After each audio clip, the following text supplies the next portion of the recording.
Buenas tardes. ¿Se me oye ahora? La silla de ahí. El hueco. Porque la gente de atrás. ¿Se me oye mejor aquí? Sí. Es que pasen adelante. Buenas tardes a todos. Lo primero, disculpar la ausencia del director del centro. Le decía a Román que tenía mucho interés en estar en la charla por la temática, pero ha surgido una reunión importante, un tema de patronato del centro. Yo, ante todo, quería agradecer a Román tanto su interés en celebrar la charla en nuestro centro como el propio esfuerzo personal que ha hecho en la difusión de la misma, de lo que hace el abarrotado de la sala. Sé que ha puesto carteles por el sitio. Sí.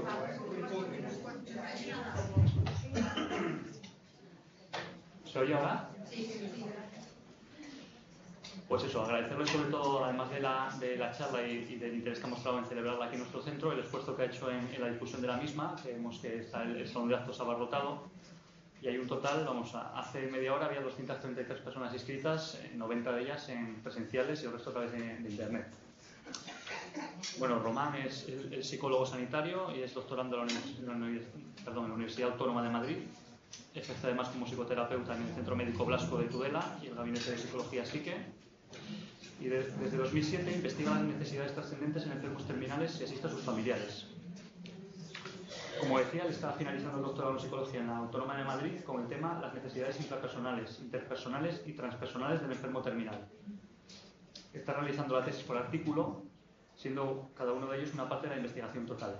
El contenido de esta charla es uno de los estudios de dicha tesis, que consistió en una investigación sobre 200 pacientes oncológicos de la Unidad de Cuidados Paliativos del Hospital San Juan de Dios de Pamplona entre 2011 y 2013, donde evaluó el proceso interno que viven las personas en los últimos días. Nada más, que os dejo con él, reiterarle nuestro agradecimiento desde la UNED de Tudela y que lo disfrutéis. Hola, buenas tardes. Pues yo también quiero agradecer a la UNED el hecho de posibilitar esta charla hoy aquí. Quiero agradecer también a la gente que está en sus casas viendo la charla, que aunque no estén aquí, pues los tenemos presentes. Y bueno, a toda persona que ha hecho posible este momento, pues desde las universidades, mis padres, incluso hoy en día, que están permitiéndome que escriba esto tranquilamente, sin agobios. Y bueno, que venir a hablar a un sitio público sobre la vida y sobre la muerte, pues no es poca cosa, ¿no? Y ¿lo pongo aquí? No. ¿Más? Pues eso, que es un poco osado, ¿no? Hablar de la vida y de la muerte. ¿Quién puede hablar de la vida y de la muerte? Si son las preguntas de toda la vida, ¿no? Entonces, por eso me he centrado en las necesidades de los enfermos terminales, porque la muerte en sí no se puede estudiar, pero sí que, por ejemplo, pues bueno, comenzando con porque yo me he metido en estos fregados, pues una inquietud personal de conocer lo que es, si alguna persona quiere decir algo, si una inquietud personal, pues de estudiar lo que es la vida, y qué mejor forma que estudiar la muerte, que es su contraposición, para estudiar lo que es la vida. Entonces hay una subdisciplina que son las necesidades de los enfermos terminales, que lleva ya bastante tiempo y que surgió, luego veremos, tiene ya pues igual 40 años o así. Y aquí en España, pues la Sociedad Española de Cuidados Paliativos ha recogido este ámbito y lo ha desarrollado mucho, ¿no? Que es la espiritualidad en la terminalidad. Ahora veremos qué es espiritualidad también. Pero decía que eso, una inquietud personal fue lo que me llevó a estudiar psicología. La psicología como tal no me satisfizo suficiente. Te metes en un doctorado y estudias lo que realmente te importa, que en mi caso era pues esto, la vida, ¿no? A través de los enfermos terminales. Pero obviamente la vida en sí y la muerte en sí son dos temas tan grandes que es imposible. Creo que cada uno de nosotros podría dar una charla de lo que es la vida y lo que es la muerte, ¿no? También yo me hago algunas preguntas porque esta exposición que voy a hacer hoy pues tiene la parte, a lo mejor los que habéis visto los carteles, que solamente habéis visto buen morir, buen vivir, y otras personas que igual han visto un cartel chiquitito, por atrás ponía una descripción de lo que iba a ser esta charla, y también la gente en la página web ha podido ver en qué consistía y donde se decía que se iban a exponer los resultados de esta tesis. Entonces, supongo que habrá personas que habrán venido porque con la expectativa de vamos a hablar de la vida y de la muerte, otros habrán venido o querrán estar aquí o en casa para ver los resultados de esta investigación. Total, que voy a presentar datos que son tema de tesis, pero también lo voy a intentar hacer ameno para no aburrir y que sea también una charla pues más informal, ¿no? Que no sea una cosa muy académica o aburrida en cuanto a números, datos y cosas así. Espero no aburrir a nadie. Luego también el título en sí, ¿no? Buen morir, buen vivir. Es curioso como algunas personas ya me han dicho, pero el título es al revés, ¿no? Es buen vivir, buen morir. Y yo decía, no, está bien puesto. De hecho, en la agenda cultural se han confundido y han puesto buen vivir, buen morir. Pero tiene una explicación el título de que sea así, ¿no? Que lo veremos viendo conforme vayamos hablando. Y bueno, también la imagen está cogida un poco la idea. ¿Hacia dónde va el agua? ¿Hacia arriba o hacia abajo?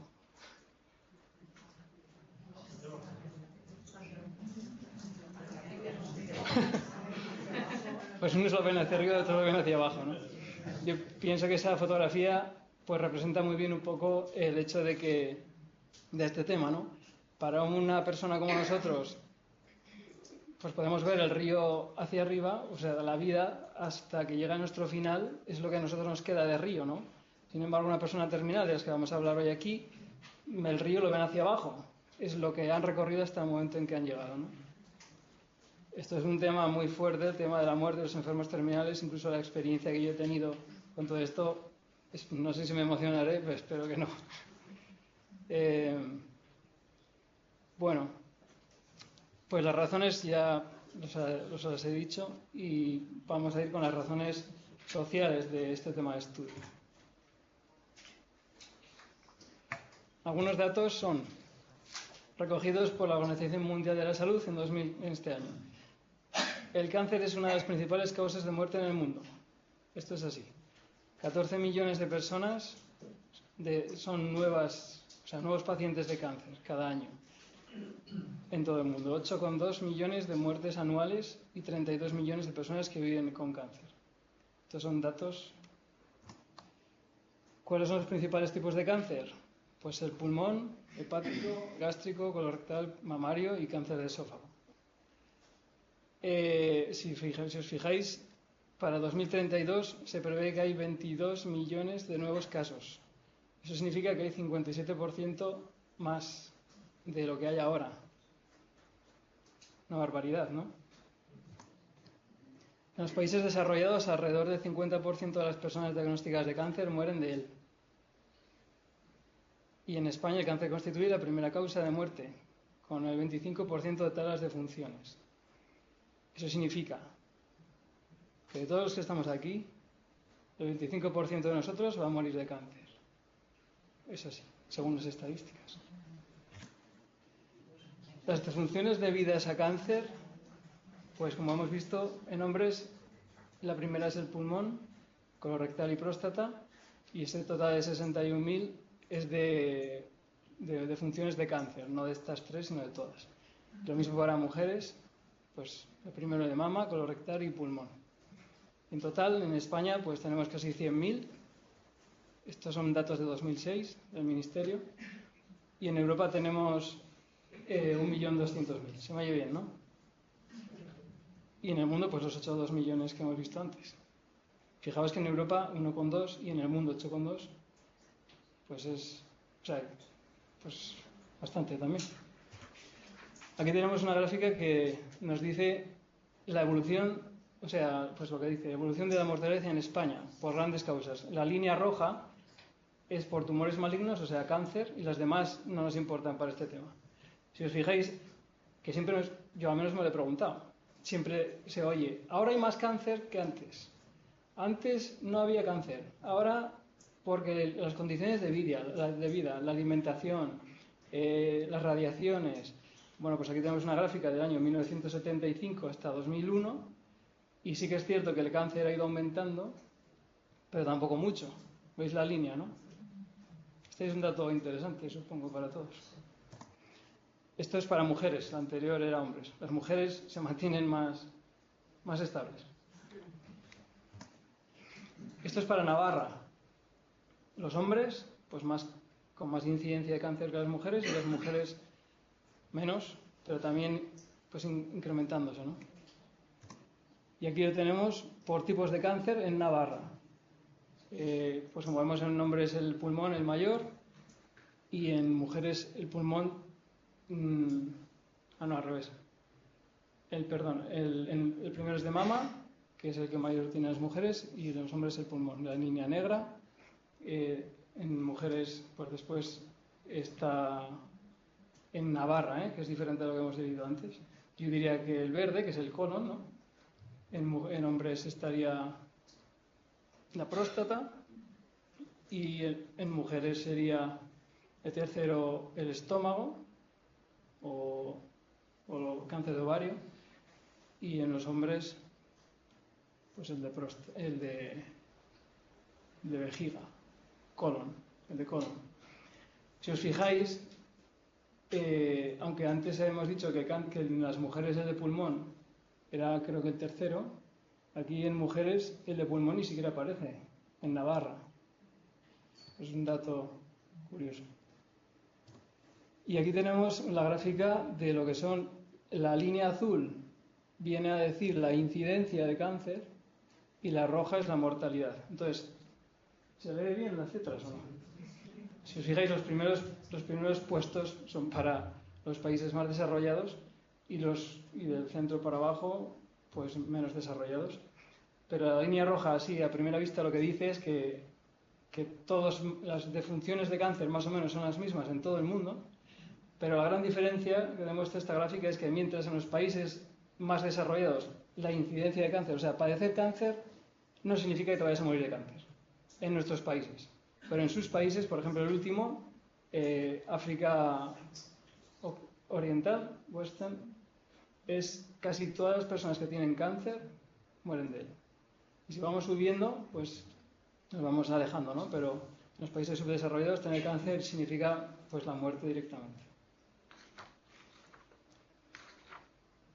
España estaría Southern Europe, ahí abajo, en el sur, debajo de More Developed Regions. Ahí está casi, como hemos dicho antes, el 50% de las personas que tienen cáncer mueren de cáncer.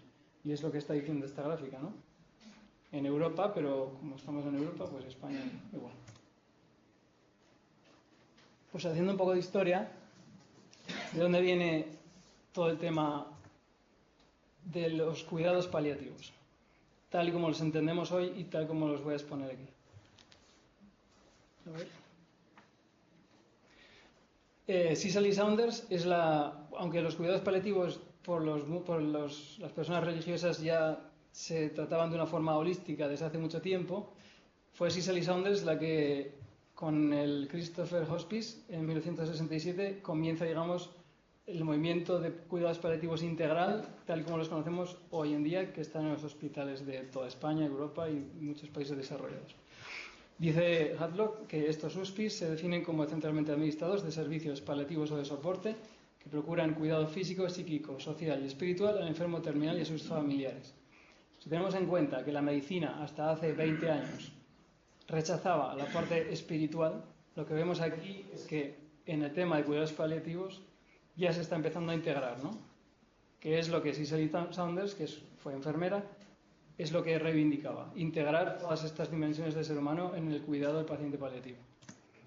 Aquí tenemos uno de los hospices, está en Inglaterra, ya veis, jardincito, un hospice, bueno, es que no lo he contado, un hospice es una casa para ir a morir. No es una unidad de cuidados paliativos como tenemos en Pamplona, en Tudela, en Madrid. Es una planta de un hospital. No, eso es una casa donde se trata pues a la persona de forma integral, pero incluso de forma ecológica también, porque vas a pasar tus últimos días en un lugar pues que sea lo más agradable posible, ¿no? Y para el agradable otro de Dinamarca, que tiene un lago con árboles, aunque pasa el tren al lado, que debe molestar bastante. Pero fijaos qué lugar para ir a morir. Que mucho mejor es morir en casa, todo se ha dicho. Y que si se procura, yo creo que eso es una política y una filosofía de los cuidados paliativos, que si el enfermo puede morir en casa, se le lleve a casa. y no muera en un centro. Pero si va a morir en un centro, pues yo preferiría morir en uno de estos que en un hospital en Madrid. El Institute of Medicine de Estados Unidos sería pues casi como la Sociedad Española de Medicina aquí. Es como la mayor institución en medicina allí. Y dice esto, en el año 97. Todavía conocemos demasiado poco sobre cómo mueren las personas, cómo desean morir y cómo diferentes clases de atención física, emocional y espiritual podrían ayudar mejor a los enfermos en situación terminal. Vemos que otra vez se incluye la dimensión espiritual. Y la OMS da esta definición de cuidado paliativo. Cuidado total y activo de los pacientes cuya enfermedad no responde a un tratamiento curativo. El control del dolor, de otros síntomas y de problemas psicológicos, sociales y espirituales adquiere en ellos una importancia primordial. El objetivo de los cuidados paliativos es conseguir la máxima calidad de vida posible para los pacientes y sus allegados. En el año 93. Como hemos visto que se habla tanto de espiritualidad, pues ¿qué es la espiritualidad? Que no es lo mismo que la religión, pero sin embargo se está incluyendo ya oficialmente, pues nada menos que en el ámbito médico y concretamente en el de cuidados paliativos. Incluso la Organización Mundial de la Salud la reconoce. ¿Por qué la sociedad no la reconocemos? Buchalski y Romer Buchalski es una mujer, Romer un hombre, que introdujeron y siguen trabajando introduciendo la espiritualidad en el cuidado paliativo de las personas. Es lo que permite a una persona la experiencia trascendente del significado de la vida, sin más. O sea, lo espiritual no es... Aquí no se habla de alma, aquí no se habla de espíritu, aunque espiritual venga etimológicamente de la palabra espíritu, pero es la experiencia trascendente del significado de la vida. ¿Conocéis a alguna persona que no tenga una experiencia trascendente del significado de su vida? Por lo tanto, todos tenemos una dimensión espiritual. ¿Por qué rechazar esta parte y solo hablar del ser humano como un ser biológico, psicológico y social? Hay una parte trascendente del ser humano que estamos negando, que según esta definición, que es muy simple pero entendible por todos, si a esto es lo que llamamos espiritualidad, creo que estaríamos de acuerdo muchos en decir que somos seres espirituales también. La OMS es lo que dice, la OMS también reconoce la dimensión espiritual y la define así. Se refiere a aquellos aspectos de la vida humana que tienen que ver con experiencias que trascienden los fenómenos sensoriales. No es lo mismo que religioso, fíjate que hasta la OMS lo diferencia, aunque para muchas personas la dimensión espiritual de sus vidas incluye un componente religioso. El aspecto espiritual de la vida humana puede ser visto como un componente integrado junto con los componentes físicos, psicológicos y sociales. A menudo se percibe como vinculado con el significado y el propósito. Para los que están cercanos al final de la vida se asocia comúnmente con la necesidad de perdón, reconciliación y afirmación de los valores. Pues hace 25 años casi de esta definición. A las necesidades espirituales, que es lo que vamos a tratar aquí, últimamente se les ha llamado interpersonales, intrapersonales y transpersonales para diferenciarlas más entre ellas, aunque generalmente se llame espirituales. A mí me gusta más también llamarles así, inter, intra y trans. Y aunque este campo de estudio comenzó con Bimort en 1990, Thierry, que en 1992 hizo un trabajo de licenciatura en base a su experiencia atendiendo a pacientes terminales, es un francés, publicó un articulito de licenciatura, pero aquí en España se recogió ese articulito, se remodelaron estas necesidades y se agrandaron, se comenzaron a hacer instrumentos de medida, se empezaron a hacer cursos, se han hecho muchas investigaciones sobre estos temas, sobre el tema de estas necesidades, etc. Entonces, hoy en día creo que cualquier persona que trabaja en cuidados paliativos ya conoce estas necesidades que vamos a tratar ahora. La primera es la necesidad de ser reconocido como persona. ¿Qué significa?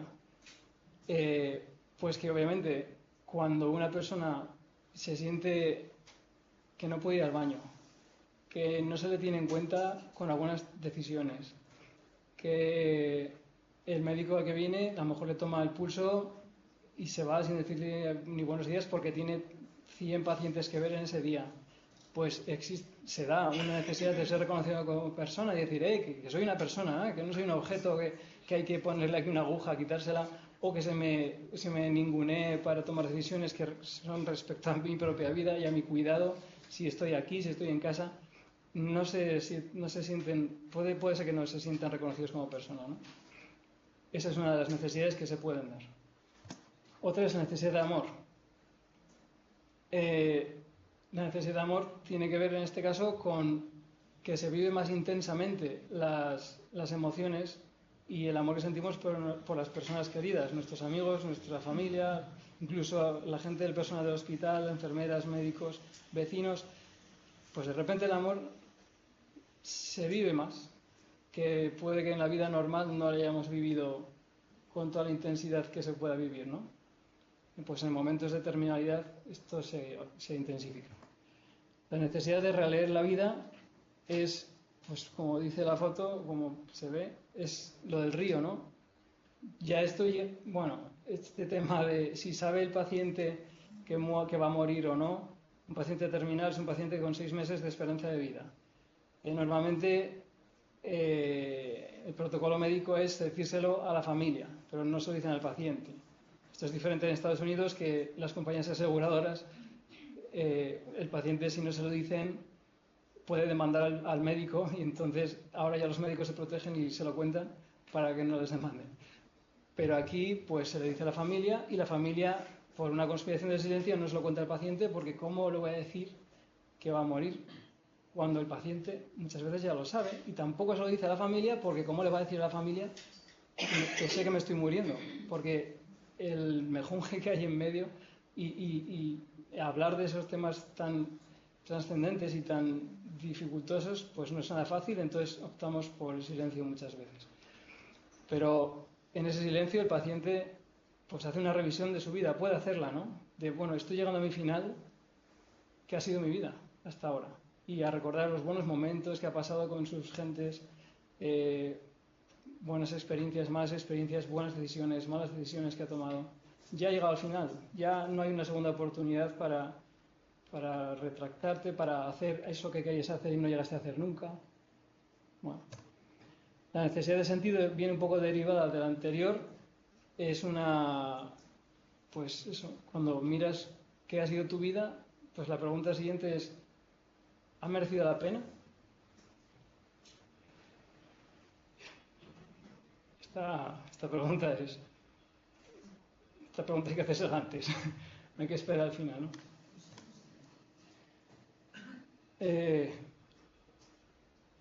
Pues cuando se llegan a estos momentos, casi que todos creo que podríamos decir que tenemos a alguien con quien no nos hablamos, alguien con quien estamos enfadados, alguien a quien no queremos ver, que nos cruzamos la acera para no cruzarnos. Sobre todo es muy triste cuando hay gente en la familia con los que no te hablas por tonterías, ¿no? Mi experiencia es que con los pacientes que se encuentran al final de la vida, las diferencias personales se disminuyen, desaparecen. Y pocas personas he encontrado que me hayan dicho que quieren seguir estando enfadadas. Si acaso me han dicho que, bueno, ya a estas horas, ¿para qué? Pero no que no quieran hacer las paces con su gente. Pero puede que no exista esta necesidad. La necesidad de trascendencia, pues se me ha ocurrido poner esta foto porque cómo reflejas en una foto lo que es la trascendencia, ¿no? Que no es religioso, que veremos después, que es otra de las necesidades. La necesidad de trascendencia, según Eysenck, decía que se podía encontrar a través del encuentro con la naturaleza, a través del arte, a través de un culto religioso o a través de las relaciones personales. Todo eso es trascendencia. Y si entendemos que por ahí es por donde van los tiros ahora, trascendencia sería sinónimo a espiritual, ¿no? Como lo más cercano a ese término. Y esa dimensión espiritual o trascendente la tenemos todos. La necesidad de continuidad, pues muchas veces se ve satisfecha en nuestros hijos, en las parejas, en la familia, que es lo más común. Pues yo me voy, ¿qué dejo aquí? a mi paso por esta vida que he dejado algo, no dejo nada, y sí que se da una necesidad, o se puede dar, de pasar el relevo a alguien, o si tú has tenido un proyecto que lo continúe alguien, si has tenido una lucha por unos principios que alguien continúe, no sé. También hay otra versión de la necesidad de continuidad, es que cuando yo me vaya, ¿a dónde voy a ir? ¿Voy a continuar yo mismo existiendo de alguna forma o voy a desaparecer como un gusano? ¿El gusano también desaparece o no desaparece? Bueno, eso serían preguntas que estarían vinculadas con la trascendencia también. Pero se puede esta necesidad de continuidad en la vida que dejamos o en la que vamos a comenzar, si hubiera alguna. La necesidad de culto, que sería concretamente esa espiritualidad, pues tomando forma de un camino espiritual concreto: budismo, hinduismo, cristianismo, islam, judaísmo, chamanismo, nueva era, Bahá'í. Aquí hay un montón de opciones en el menú, ¿no? Y pues hay algunas personas que se adscriben a alguna y hay otras personas que no. Pero que no se adscriban a un culto concreto no significa que no sean personas espirituales o que no tengan una dimensión espiritual. La necesidad de esperanza es algo que no nos deja nunca de lado, porque siempre, aunque puedes saber o no que vas a morir, pero obviamente nadie, por instinto natural, nadie quiere morir. Entonces siempre tienes la esperanza de que te vas a curar, de que con estas hierbitas vas a poder eliminar el tumor, de que conozco a un chamán en Brasil que dice que con una baba de caracol, ¿qué tal? Y tienes la esperanza de que puedas curar de alguna forma.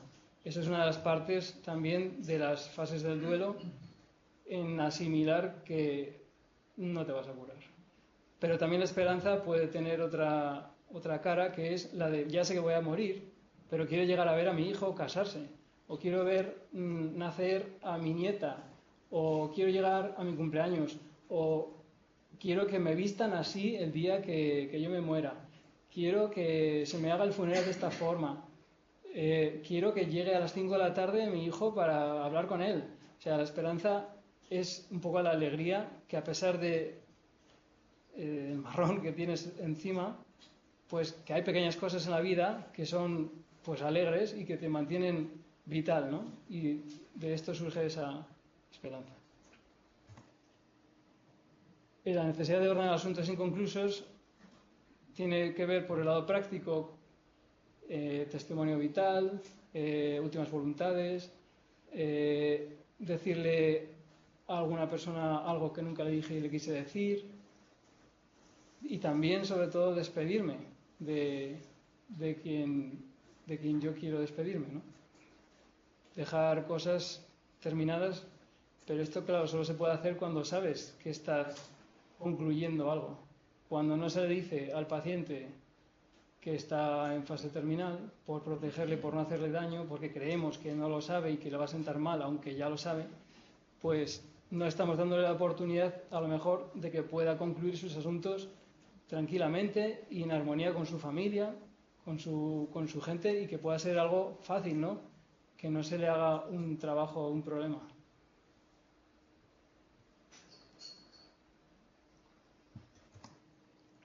Entonces, las tres categorías en las que se clasificarían las necesidades son la necesidad de amor, de reconciliación, ordenar los asuntos inconclusos, como interpersonales, porque tienen que ver con nuestro entorno.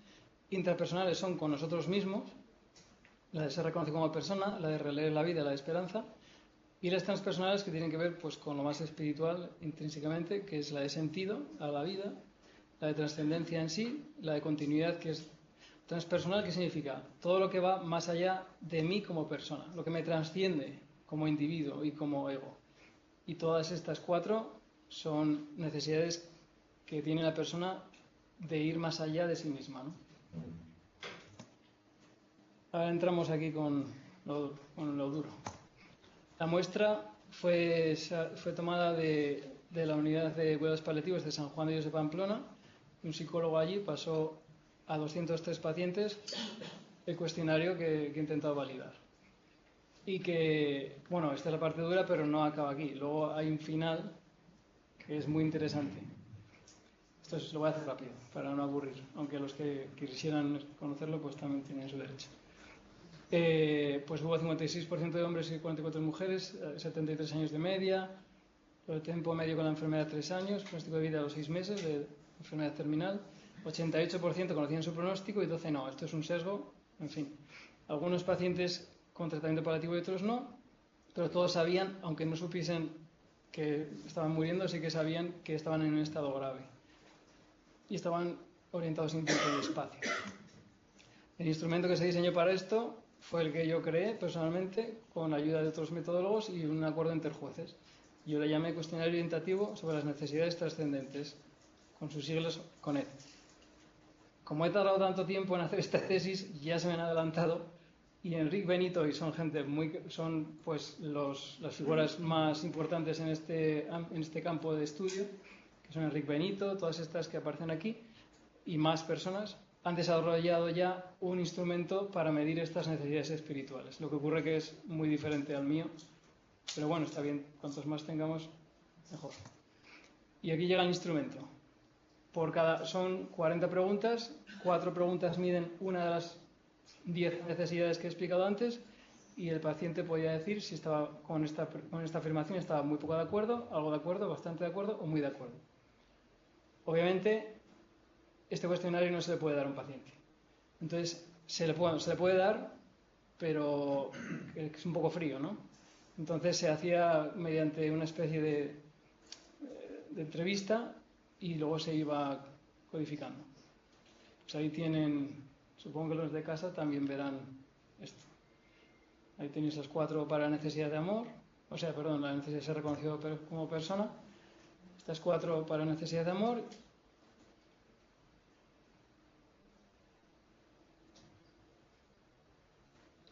Las 4, cada 4 tienen una inversa. Hay 3 directas y una inversa en general. Por ejemplo, si vemos en la 5, me siento poco aceptado y querido recientemente. O sea, no me quieren. Y las demás no hay amor, dice la primera, y las 3 siguientes dicen que sí hay amor. Esto es para evitar el efecto halo, que es que una persona contestase así, ti, o que conteste por contestar. Pero si se le están preguntando cosas que son contrarias, podemos ver si el paciente o la persona está entendiendo lo que se le está preguntando o no. La necesidad de releer la vida, pues estas 4.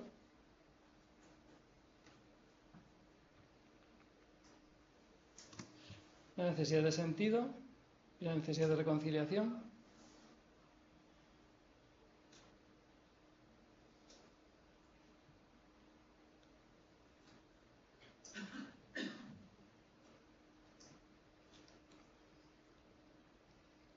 ¿Os parecen apropiadas para medir las necesidades o no? Porque de eso se trata esta investigación. Uno se inventa unos ítems, pero hay que ver si realmente estos ítems miden lo que yo quiero evaluar o no. Entonces, esta es la necesidad de trascendencia y la de continuidad.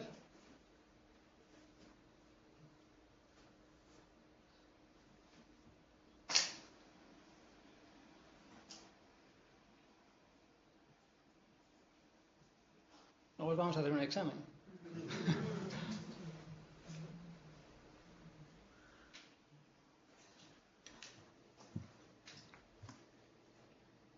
La necesidad de esperanza y la necesidad de culto.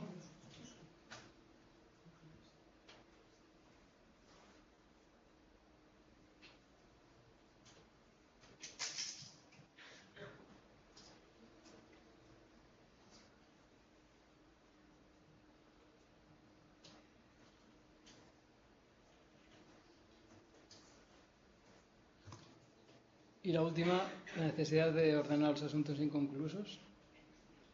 Y 2 preguntas para conocer si este cuestionario le ha hecho daño al paciente o no.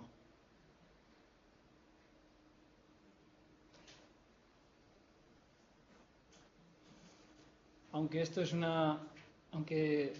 esta muestra ha sido recogida por este psicólogo Juan Pedro de Pamplona, de San Juan de Dios, mi experiencia, que luego relataré, es que, y la suya creo que también, es que los pacientes, a pesar de que algunas preguntas puedan parecer hirientes, Realmente no es así.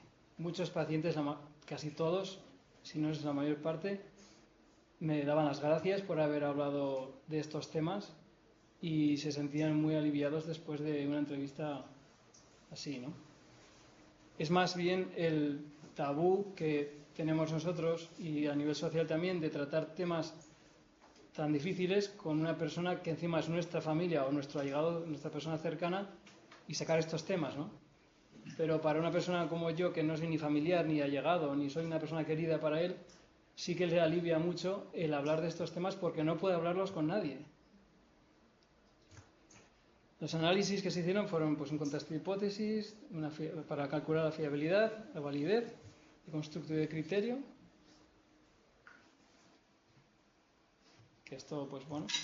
Los resultados es que para todas las necesidades, pues, el total dio casi un 1, que es el máximo de fiabilidad. Eso significa, pues luego veremos. Y la validez, que se ha medido por, o sea, había 10 necesidades que son 10 factores. Se ha hecho un análisis factorial, que es con un programa estadístico, y ha encontrado que de los 10, que no se dan 10, pero se dan 8. Y lo que vemos es por los grupos que vemos si os fijáis, va del 1 al 40, pues van por grupos y se agrupan efectivamente por ítems, que son los que yo había. ¿Os acordáis que eran 4? 4, 4, 4, 4. Pues aquí vemos como casi se anidan igual, ¿no? 4, 4, pero en 8 factores, no en 10. Aquí está lo interesante, que es el resultado de las necesidades. Las necesidades de ser reconocido como persona, ¿las recordáis un poco? ¿Las tenéis en mente? La necesidad de ser reconocido como persona. El valor mínimo es 4, el máximo son 16. ¿Qué significa esto? ¿Cómo lo interpretamos? Esto lo azul mide insatisfacción. Y lo naranja si existe o no existe. Entonces, una persona que esta necesidad de ser reconocida como persona, las personas no se sienten insatisfechas en ser reconocidas como persona. O sea, que se trata bien a los pacientes en las unidades de cuidados. En concreto, en la unidad de cuidados paliativos de Pamplona, donde trabaja Elena, allí la necesidad de ser reconocido como persona está satisfecha. Están bien cuidados. La necesidad de amor está satisfecha. La gente se siente querida y puede expresar su amor y su querer sin problemas en general. El punto de corte, que es la media, estaría en el 10, ¿vale?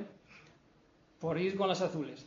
La necesidad de sentido, vemos también que no llega ni a la mitad. ¿Eso qué significa? Si estuviera en el 16, sería que las personas no encuentran sentido de su vida. Pero como está en un 8, no llega ni a la mitad, podemos decir que hay un número de personas que sí es verdad que no encuentran un sentido de su vida, pero la mayor parte sí lo encuentran. Y la esperanza, ahí sí que más de la mitad pues están algo desesperanzados. Y menos de la mitad, pero casi la mitad, sí que tiene esa esperanza y la mantiene. Pero bueno, entender que no tengas mucha esperanza cuando estás cerca de morir y teniendo en cuenta que el 88% conocía su pronóstico, pues es normal, ¿no? Bastante esperanza tienen, de hecho. La de releer, que es en cuanto a si existe o no, pues vemos que más de la mitad de las personas sí que hacen esa relectura de la vida. La necesidad de reconciliación no existe en gran medida, o sea, que la gente en general está en paz con su gente y consigo mismos cuando llegan al final de su vida. La necesidad de trascendencia es la más alta y viene a decir pues que esa dimensión espiritual se tiene en más, pues eso, en un, no sé, 70% de las personas. La necesidad de continuidad también, más de la mitad la tiene. Y la necesidad de culto, curiosamente, en contraposición con la de trascendencia, pues hay poca gente. Pues es también acorde con lo que vemos en la sociedad, ¿no? Que ya no somos religiosos, ni somos... La religión para nosotros ya no importa mucho y no somos muy practicantes, y aquí también se ve en esta muestra de 200 pacientes. Y en cuanto a la necesidad de ordenar los asuntos, vemos que la gente más o menos ya tiene las cosas hechas, que cuando llegan a ese momento de su vida, teniendo en cuenta que el 88% sí que conocía su pronóstico, pues que no se encuentra la necesidad de tengo que arreglar mis cosas, me ha pillado de imprevisto, ¿no? Sino que se llega preparado y aceptándolo incluso. Aquí vemos que no hay diferencias entre hombres y mujeres. La de mujer es la roja, la de hombre el azul, y vemos que más o menos son todas iguales, aunque las mujeres pues tienen menor puntuación en casi todas. Conclusiones. Respecto al test, pues que se muestra válido y fiable, por lo del coeficiente alfa que dijimos, para medir las necesidades escritas, eso sí, reagrupando los ítems, porque aunque 10 era lo que yo intentaba encontrar, encontramos 8, no son 8 de esos 10, sino que son 8 muy parecidos, pero que hay que reformular los ítems para que la prueba sirva para medir estas necesidades en adelante.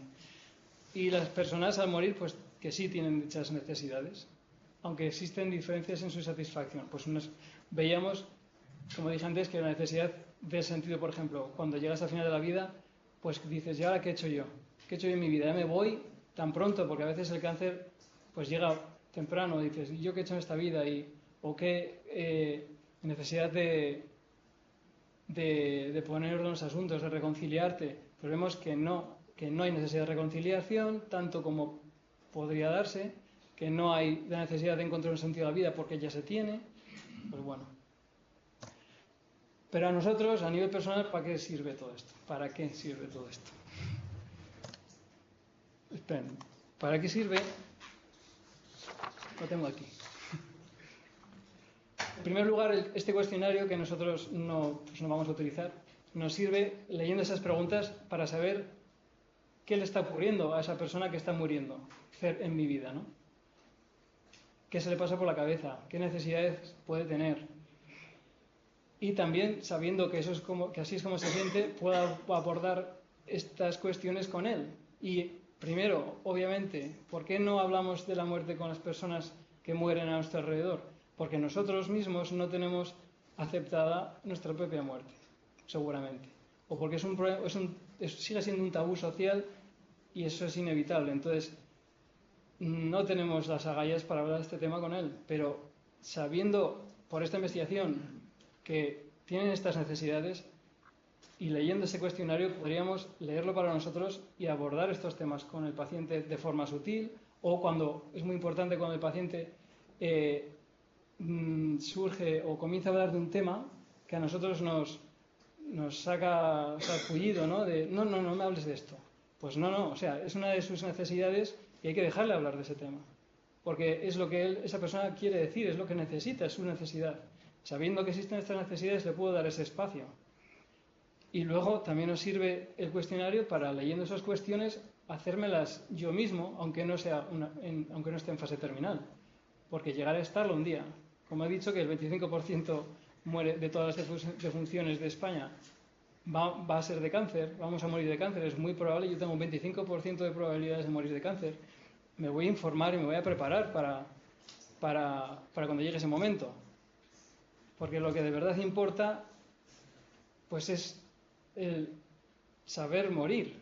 De hecho, según como lo entendamos, la muerte es el desapego total a la vida.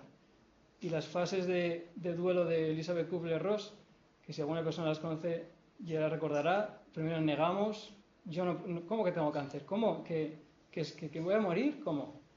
No, negación. La negociación, bueno, a lo mejor si pruebo con este tratamiento me puedo curar. Cuando ves que tampoco, surge la ira. No puede ser, porque a mí, pero si yo he sido bueno y a este que siempre ha hecho mal en la vida no le pasa nada. La necesidad de la fase de la depresión, cuando ya la ira ves que tampoco sirve para nada, te deprimes. Y bueno, pues sientes incluso alguna persona, pues ya me suicido, ¿para qué voy a esperar al final? O no estoy dando más que mal a mi familia, yo me quiero ir cuanto antes. Pero esto en el sentido negativo, no en el positivo, que también lo tiene, el que una persona no quiera ser una carga para la familia, que se ha entendido, sino ya no voy a intentar nada, no tengo ganas de ver a nadie, no tengo ganas de nada, quiero estar dormido, desaparecer ya, es una depresión, ¿no? La ira es importante tenerla en cuenta porque cuando uno de nuestros allegados está en esta fase de ira, la consecuencia es que lo paga con nosotros, ¿no? Y muchas veces podemos ser muy intolerantes con su estado, pero sabiendo que es una de las fases. Y de hecho, y la última es la aceptación, que es cuando aceptación, que no resignación. La diferencia entre aceptación y resignación es que la aceptación es como una aprobación, está bien, decimos, está bien. Y la resignación es, está mal, pero bueno. Entonces, lo que se ve es que al final, curiosamente, bueno, que las personas cuando llegamos al final de la vida, aceptamos morirnos. Algo que ahora mismo no aceptamos, cuando llegue el final de nuestra vida, por lo que estamos viendo con los enfermos terminales, es que cuando llega el momento sí que aceptan su propia muerte. Y de ahí viene el título de morir bien, buen vivir. O sea, lo que demuestra esta investigación y mi experiencia que voy a contar después, es que la gente muere bien. O sea, nos morimos bien. Entonces, si nos morimos bien, ¿por qué nos preocupamos tanto de la muerte? ¿Por qué hacemos un tabú de la muerte?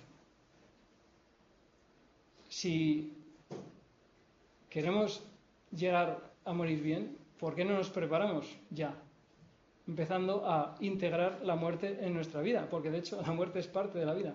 Entonces es bueno recordarse, yo hago este ejercicio habitualmente, cómo cuando llegue el último día de mi vida y mire el río hacia atrás, ¿qué quiero haber visto en mi vida para que hoy me muera a gusto? Me muera habiendo hecho los deberes y en paz. Como hizo Juan Anuncibay con sus cursos, no sé si está por aquí, el arte de morir en paz, pues es todo un arte, pero hay que hacerlo, ¿no? Y por otro lado lo que vemos en los datos es que sin preparación la gente también muere bien. ¿Por qué?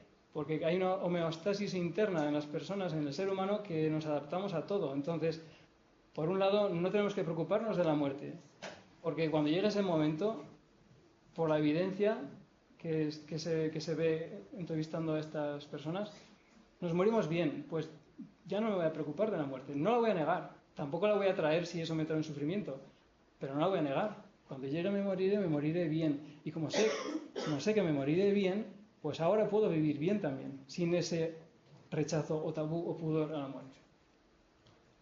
De ahí el título.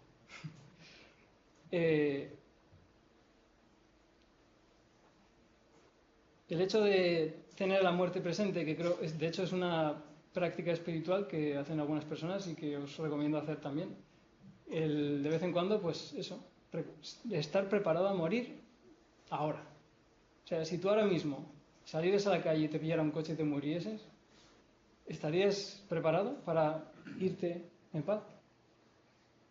Eso significa hacer una revisión de lo que es nuestra vida y de si hay alguien con quien no estamos bien, hacer las paces. Si estoy en un trabajo que realmente me hace feliz, voy a intentar cambiarme. O si no puedo cambiarme, voy a cambiar mi actitud. Si tengo una relación insatisfactoria, volver a la satisfactoria. O sea, ¿de qué forma tengo que vivir hoy para que hoy me muera en paz? Ese es el arte de morir en paz. Y también trabajar el tema del desapego, que si os fijáis, desapego es el desapego del ego.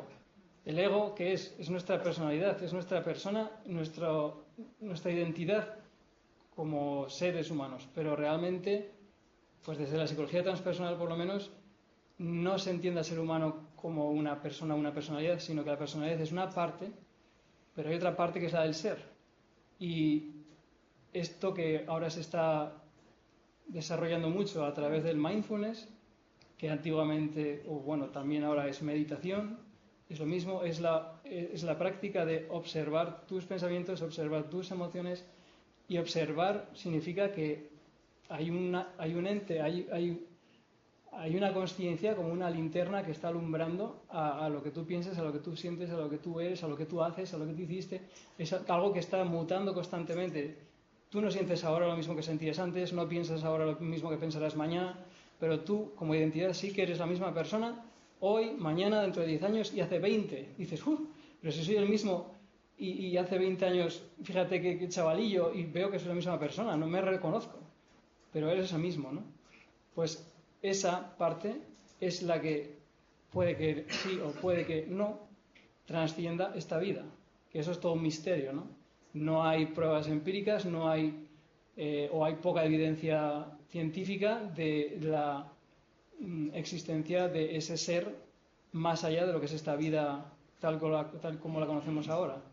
Pero de todas formas, desde luego, haya vida o no después, lo que está claro es que la muerte y la vida es el aprendizaje del desapego a lo que tenemos, porque va a llegar el día en que nos tengamos que desprender de todo. Cuanto antes sepamos desapegarnos de las cosas que tenemos en nuestra vida y de nuestras emociones, desapegarse no significa ser frío, sino entenderlo como que está ahí, sin más. No soy yo eso, sí, no soy eso, es que está ahí y yo convivo con eso.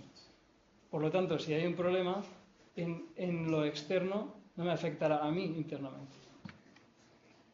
Esto, pues la muerte es un ejercicio de aprendizaje que nos puede ayudar a crecer personalmente y que si tenemos en cuenta la vida como tal, pues creo que lo importante es colaborar con la evolución humana si queremos buscar un sentido de la vida.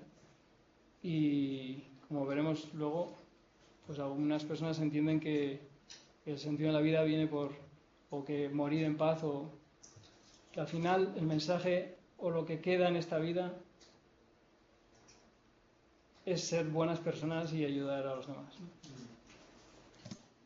La segunda parte que voy a explicar es este estudio que hemos visto hasta ahora es un estudio cuantitativo,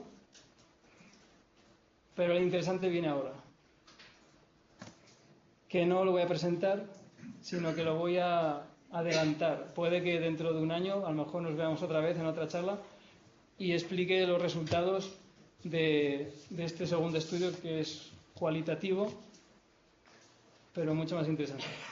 Del anterior, y de toda esta investigación, todo parte de este librito, que es un libro que ha publicado la Sociedad Española de Cuidados Paliativos, donde se titula El acompañamiento espiritual en cuidados paliativos.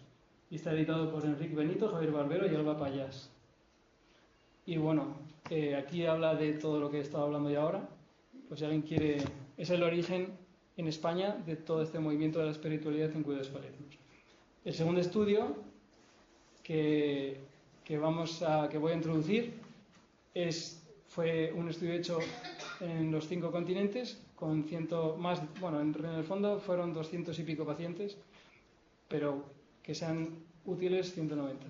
Y entrevisté a personas, lo anterior fue 203 pacientes que fue una muestra recogida por Juan Pedro, y esta otra ha sido recogida por mí. Juan Pedro es el psicólogo de Pamplona. Cáncer, sida y tuberculosis fueron las enfermedades que tenían los pacientes que entrevisté a través de una entrevista semiestructurada, y que esto supuso pues una transformación personal propia, porque obviamente recorriendo el mundo por ahí entrevistando a personas en sus lechos de muerte, pues es imposible que a uno mismo no le cambie algo, ¿no? Y no saque yo realmente la tesis, pues ahí se quedará, será un título y tal, pero lo que yo me he enriquecido con toda esta experiencia pues se quedará en mi vida y lo transmitiré con la gente que está a mi alrededor y con mi propia vida, ¿no? Pero esto no se puede exponer en un PowerPoint. Esto es gente de San Juan de Dios, de Tudela, donde también he estado aquí investigando, y de San Camilo, que es un centro de humanización de la salud y una unidad de cuidados paliativos en Madrid. En México estuve también con pacientes ostomizados.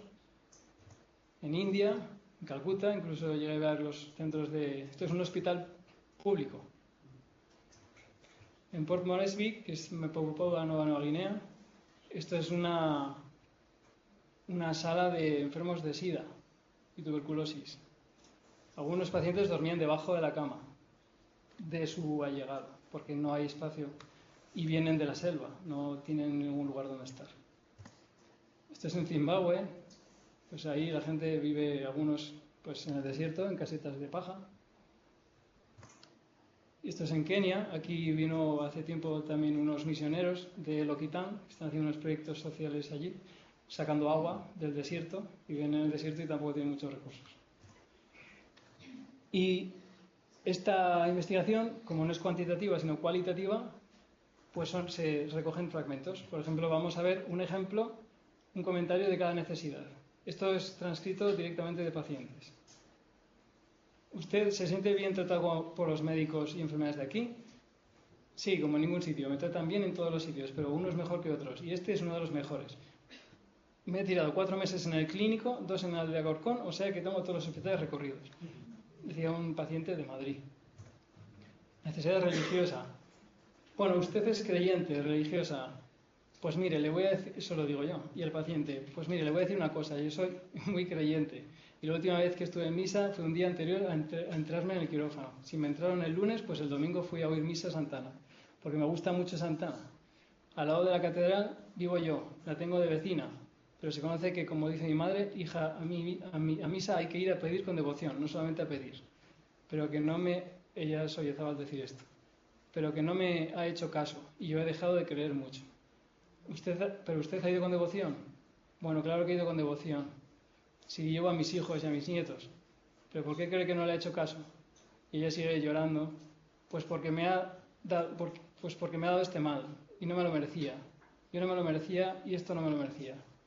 Yo no he sido mala y está la gente mala por ahí y está viviendo.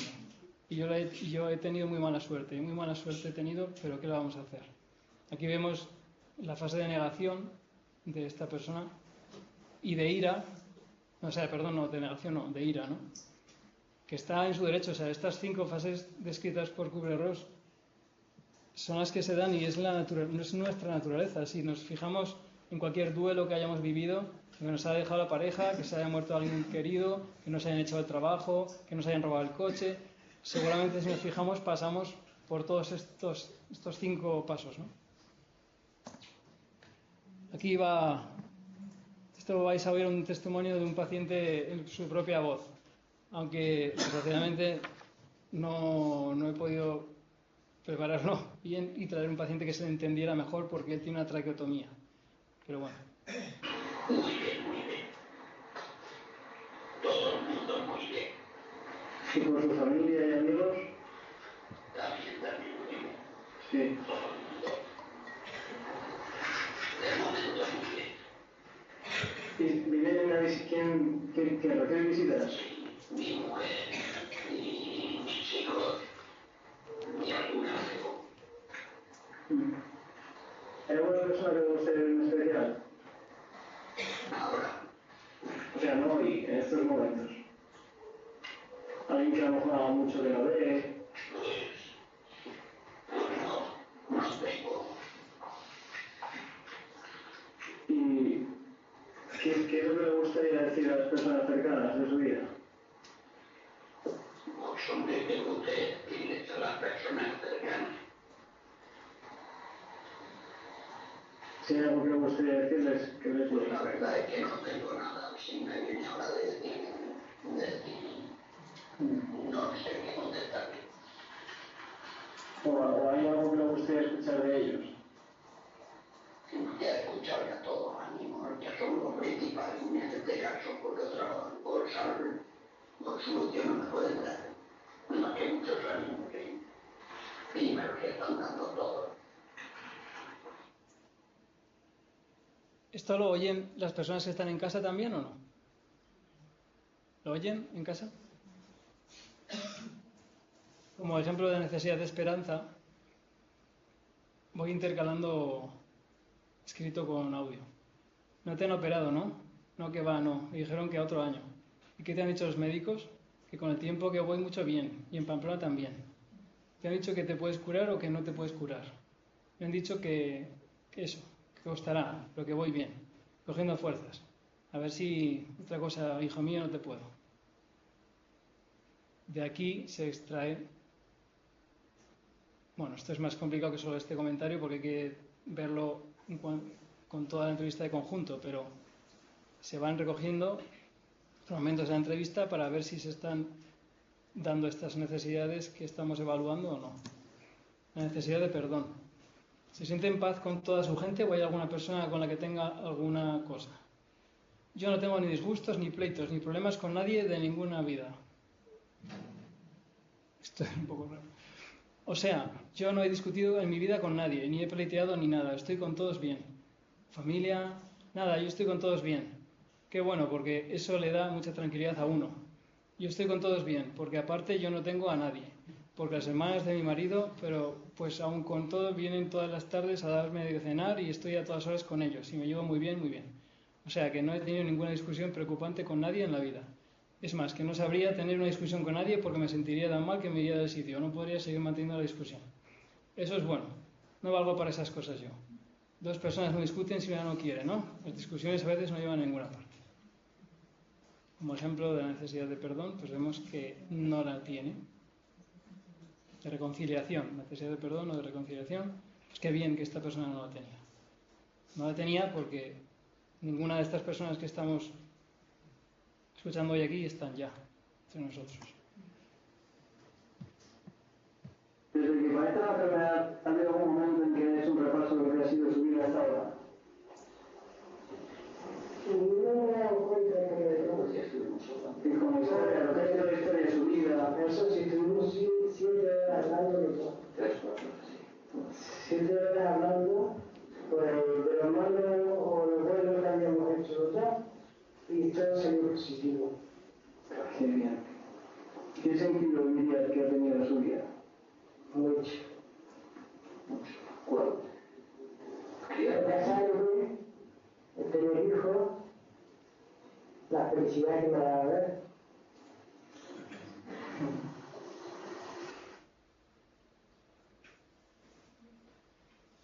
Pues estaba acompañada por su marido, este paciente.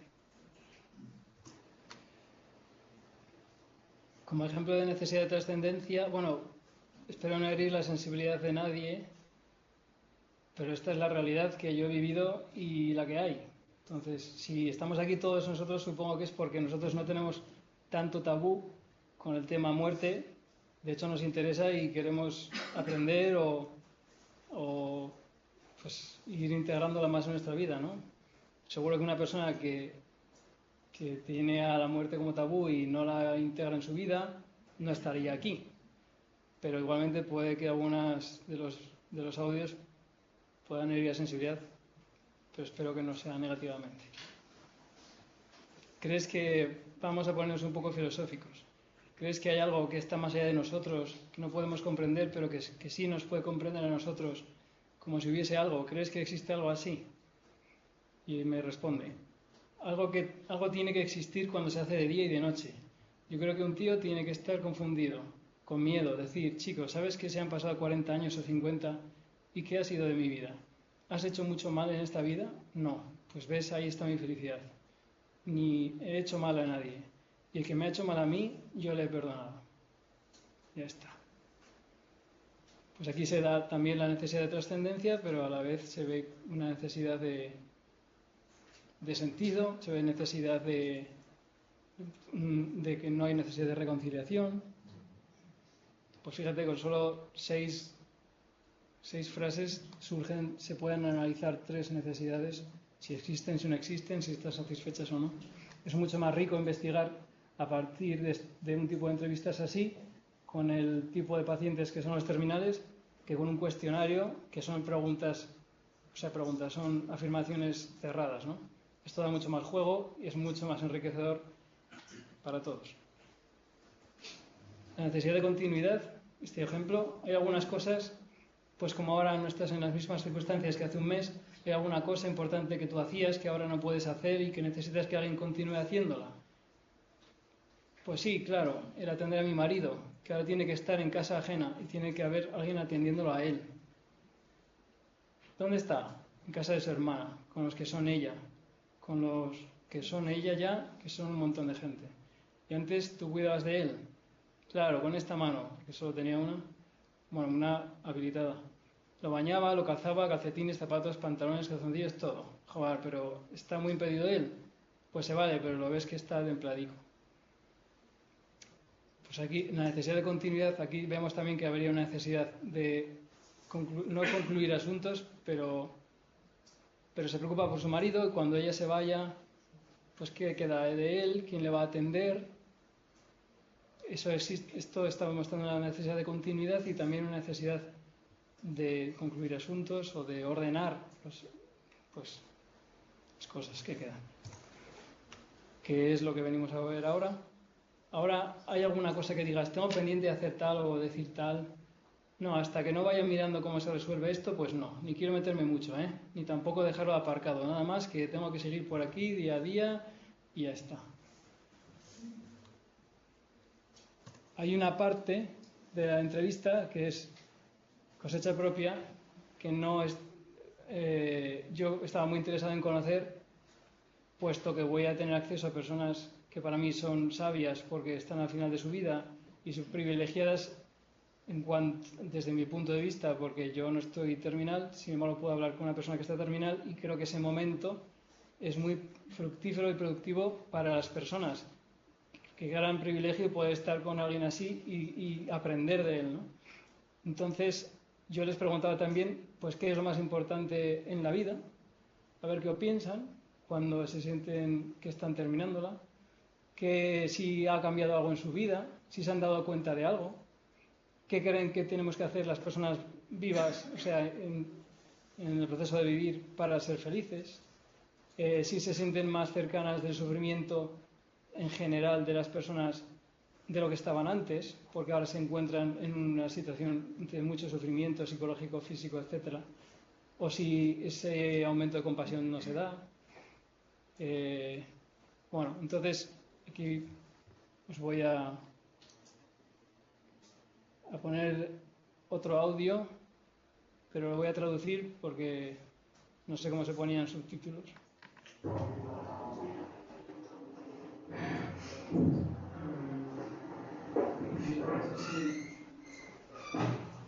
What do you think is the most important thing?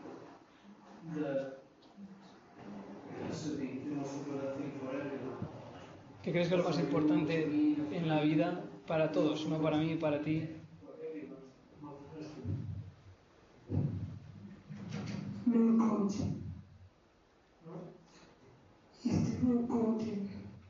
Estás en Zimbabue.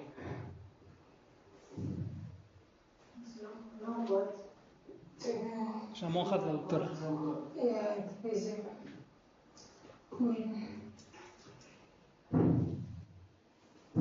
Lo más importante es conocer a Dios.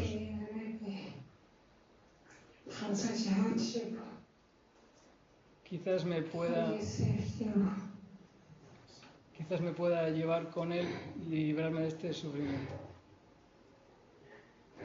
Do you think in life we have to bear in mind that one day we're going to die? And we don't have to worry about it until the moment comes. ¿Crees que hay que pensar en la muerte cuando estamos vivos o no hay que hacerlo hasta que llegue la muerte? Ya me preocuparé cuando llegue. Y él dice que no hace falta pensar en la muerte antes de que llegue el momento. And before being ill, did you also think the same? Or this is something that you think now that you're ill? ¿Lo pensabas antes también o solo ahora? Esto lo pienso ahora.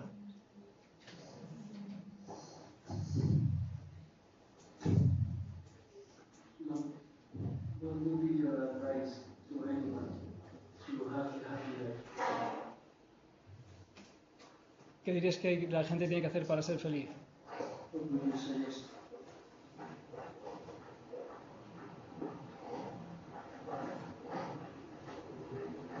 Live. Honest. Being an honest person. Ser honesto, vivir honestamente, Don't do any crime. no hacer el mal.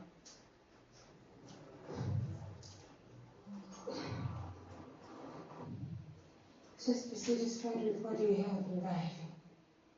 Estar satisfecho.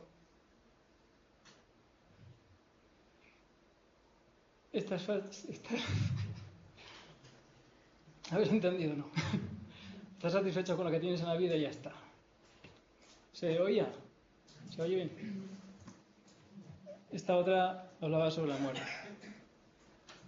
Porque también, como decía, el tabú de hablar, incluso a mí me Me arrepiento de no haber hablado más de la muerte con los pacientes, porque se puede hablar de la muerte con un paciente que se está muriendo y es muy interesante. No, ellos no tienen el tabú que tenemos nosotros para hablarla, porque no nos estamos muriendo. Pero como dije antes, el ser humano se adapta a todo y cuando te toca morirte, te adaptas a morirte y puedes hablar de la muerte.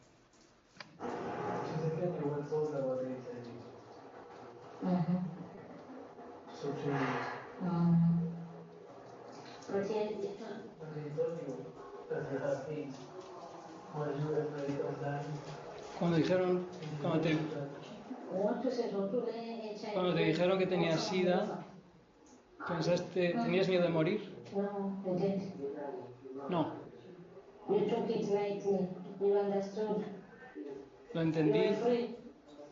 Lo entendí y lo tomé con tranquilidad. No tenía miedo.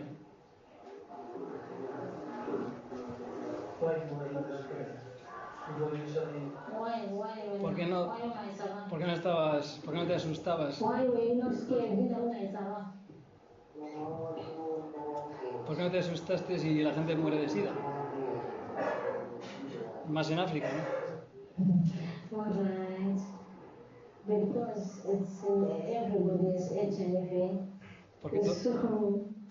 Porque todo el mundo tiene SIDA.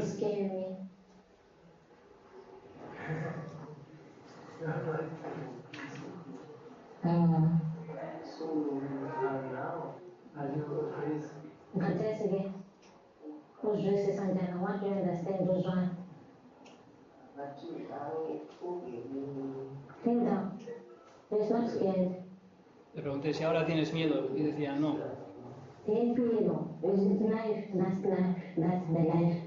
Es la vida, esto es la vida.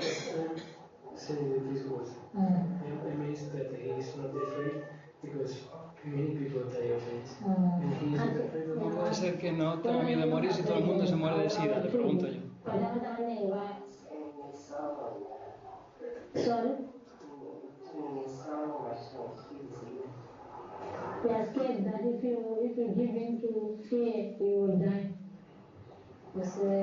Si dejas que te entre el miedo, entonces es cuando te mueres.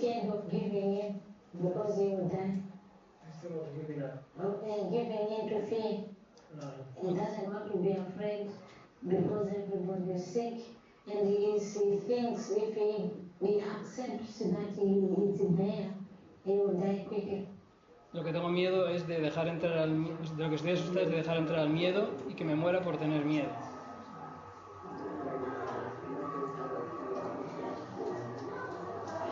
Okay, so because everybody in the area, everybody around where he stays is having this disease, so it's like part and parcel of life. So scared. No tiene No miedo porque donde ella vive todos tienen SIDA, entonces bueno, es parte de la vida. Ellos viven con SIDA, pues yo también puedo vivir.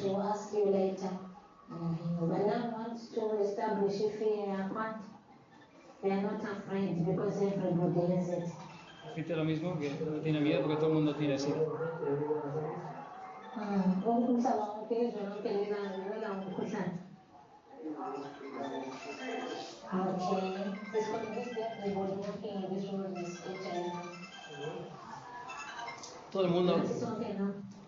Todo el mundo en este mundo tiene el SIDA.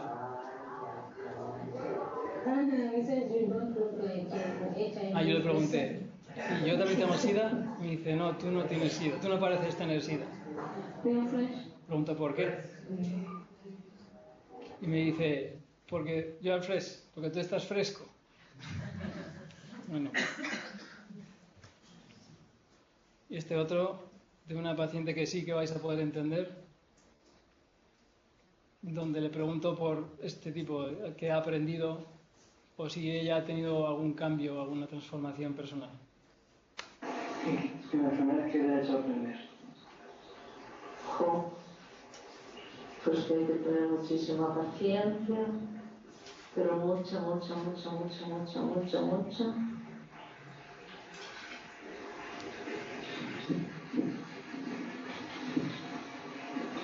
Un abanico. Cuanto más, mejor persona, mejor, ¿sabes? Y todo lo que se puede ayudar a los demás mejor todavía, y que hay que venir a este mundo, pues por la idea también de hacer algo bueno, o sea, de cumplir un poco tus sentimientos, o sea, tu realización, o sea, no sé si me entiendes. Sí, como hacer, se diría a lo mejor lo que se ha venido a hacer aquí, ¿no? Hacer tu proyecto vital o algo así. Hacer un poco tu proyecto vital, pero sin dejar, por supuesto, de paso ayudar a los demás, que me parece importantísimo, pero muy importante, porque hemos venido a ayudarnos todos, porque si no esta vida es muy difícil y tenemos que ayudarnos todos, porque es que es así, y dejarnos de los trepas de los que hay ya, que son una mala bestia.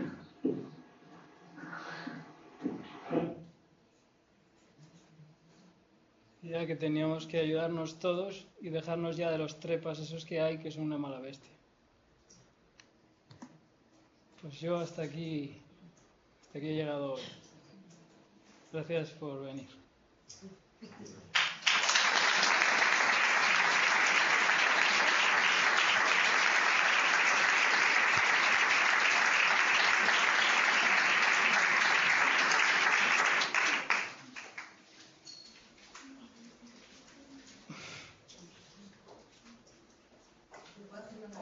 Sí, sí. Ahora, claro, ahora toca turno de preguntas, que es lo más interesante para vosotros, que podéis participar. Las necesidades que has comentado, no sé, las necesidades que has comentado son para enfermos paliativos, ¿no? Tú las has estudiado en enfermos paliativos, pero estas necesidades no surgen también a lo largo de la vida. Yo me doy cuenta que mis padres, por ejemplo, que se van haciendo mayores, conforme van haciendo más mayores, tienen la necesidad pues, de analizar un poco su vida. Hay una serie de cosas que has comentado, ¿no? Que me parece que con la edad también, ¿no? Van surgiendo estas necesidades. ¿Es así? Pues es interesante lo que dices. De hecho, hice otro estudio también donde comparé a personas con cáncer pero no terminal, enfermos de otras enfermedades y personas sanas. Y comparando con las mismas cuestiones, ver si ellos también tenían estas necesidades o no. Y el resultado no lo voy a decir, pero si tú te pones a ver y a leer cada una, no lo voy a decir porque todavía no está analizado y no se puede decir, ¿no? Pero si ves la definición de cada una, pues yo sí tengo una necesidad de reconciliación cuando estoy con alguien mal, tengo una necesidad de dar un sentido a mi vida, a veces satisfecho en general, ya lo satisfice hace tiempo, pero cuando no lo tenía satisfecho, pues era una de mis necesidades. La relectura de la vida también es otra necesidad que hago muy a menudo, o sea que yo sí tengo estas necesidades.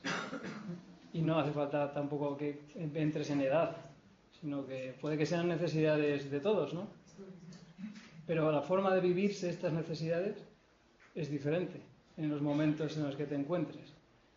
No es lo mismo tener 16 años y tener una necesidad de encontrar sentido a tu vida con 16 que con 61 y un cáncer terminal.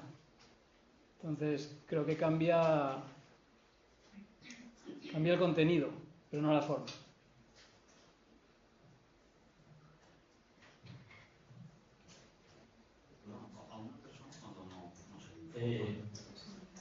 Ahora, refiriéndome un poco a la necesidad que quieren tener algunas personas de trascendencia. ¿Cómo puedes repetir? Refiriendo a la necesidad que algunas personas pueden tener de trascendencia. Yo te pregunto si has tenido relación con algunas personas que han tenido algún tipo de relación con experiencias cercanas a la muerte. ¿Y qué opinas de la misma? Vale. Sí sí que he tenido pacientes que me han relatado alguna experiencia cercana a la muerte, incluso yo he sido testigo de una, solo de una.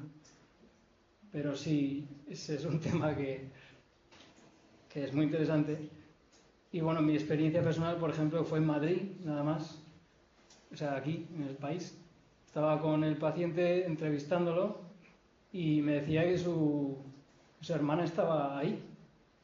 Y digo, ¿dónde? Y me dice, pues ahí, en la cama, ahí. Y corro la cortina y digo, pues aquí no veo a nadie. Ahí, ¿no la ves? Ahí. Y yo, pues que no la veo. Va, sigue, la siguiente pregunta. Y yo, vale, pues seguí preguntando. Cuando salgo de la habitación,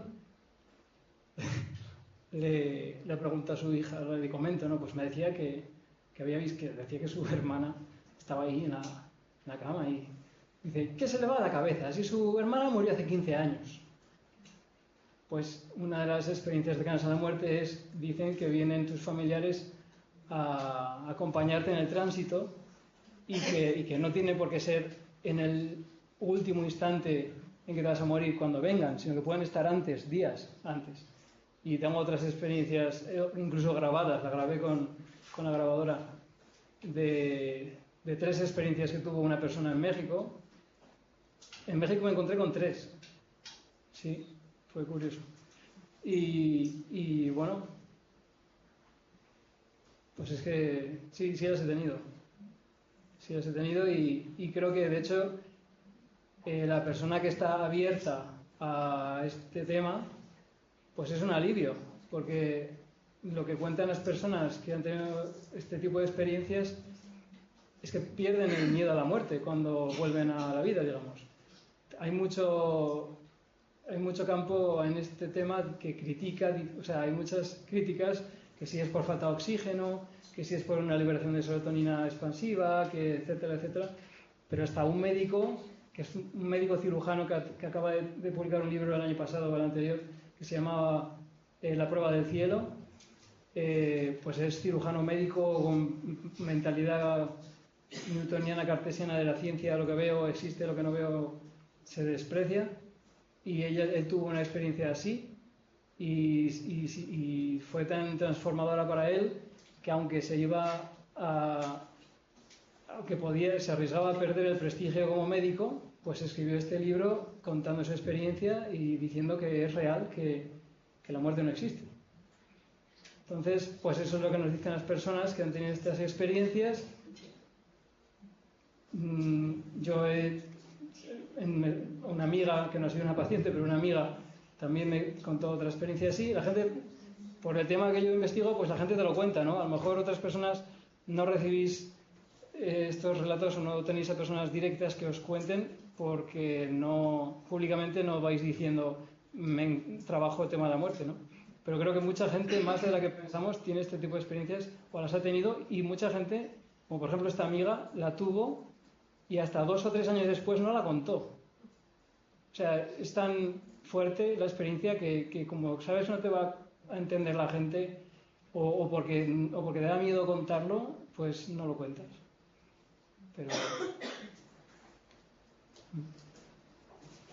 Bueno, yo quiero darte las gracias en primer lugar por este tema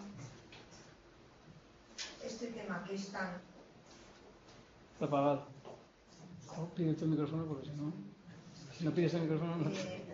Yo quiero darte las gracias por este tema que es pues poco empleado, porque parece que la muerte socialmente se está eliminando. Pero yo quiero hacerte, en primer lugar, darte las gracias, y en segundo quiero hacerte como dos cosas que quiero hablar contigo. Yo a los 17 años estuve a punto de morirme 3 veces. Una de ellas estuve 20 días en coma. Yo vi el túnel y era una puerta que no llegaba. Bueno, de ahí es cuando yo me recupero y todo. Al principio pues era una adolescente, porque entonces era una adolescente a los 17. Más tarde ya el tema muerte me encanta. A Elizabeth Kubler-Ross yo me he leído todo de ella, pero no es que me la haya leído, es que me hubiera encantado haber estado con ella, pues porque este tema me fascina. Después, yo con mi madre tuve la experiencia de que dejé de trabajar los 15 últimos días que vivió, y yo no salía casi de la habitación un poquito para comer. Y lo que dices, la vi cómo se dirigía en diagonal al rincón de la habitación, y llevaba 4 días sin hablar y ya sedada con parches de morfina en casa, porque nos mandaron de ir a San Juan de Dios y dijimos que a casa sedada y punto. Y llevaba 4 días sin hablar, y cuando se dirigía allí yo le preguntaba: mamá, ¿quién está ahí? ¿Es el abuelo? ¿Es la abuela? ¿Es tu hermana? Y me miraba como si fuera ojos de persona ida, ¿no? Y entonces, con una voz que no había hablado en una semana, empezó a decir, que mi madre se llamaba Perfecta de nombre, empezó, Perfecta, se lo decía al rincón. ¿Qué había ahí? No lo sé. Y después estoy ahora cuidando a una persona que está en... Porque me encanta, es que me encanta estar con personas terminales, porque yo les hablo, yo les digo que no tengan miedo, que no pasa nada, que alguien les está esperando, y si no, no se lo digo así como te estoy hablando a ti, se lo digo aquí, se lo digo a él, y pues eso, es que hay tanto miedo alrededor, tanto miedo en la familia, tanto miedo que esto dure mucho. ¿Para qué? Es una agonía demasiado, y me da mucha pena. Y por eso, de verdad, me alegro de que este tema lo haya sacado, porque es que ni los niños saben ya cómo se mueren los abuelos. Sí. Pues hombre, el hecho de que la muerte sea un tabú hoy, en la época de Freud, en 1910, el tabú era el sexo. Y hoy no, pero lo es la muerte. ¿Por qué? Curiosamente, porque nos morimos el 25% de personas a lo mejor. O sea, porque la tenemos presente y nos puede tocar, porque estamos muy apegados a una vida material que hemos creado por un sistema capitalista y consumista, porque el hecho de consumir productos nos vuelve materiales también a nivel personal, y por lo tanto nos duele perder a una persona, porque es casi como... O sea, yo creo que nuestra conciencia no solamente es individual, es también colectiva y social. Y yo he sido testigo de cómo, o sea, de anécdotas tengo 1000, ¿no?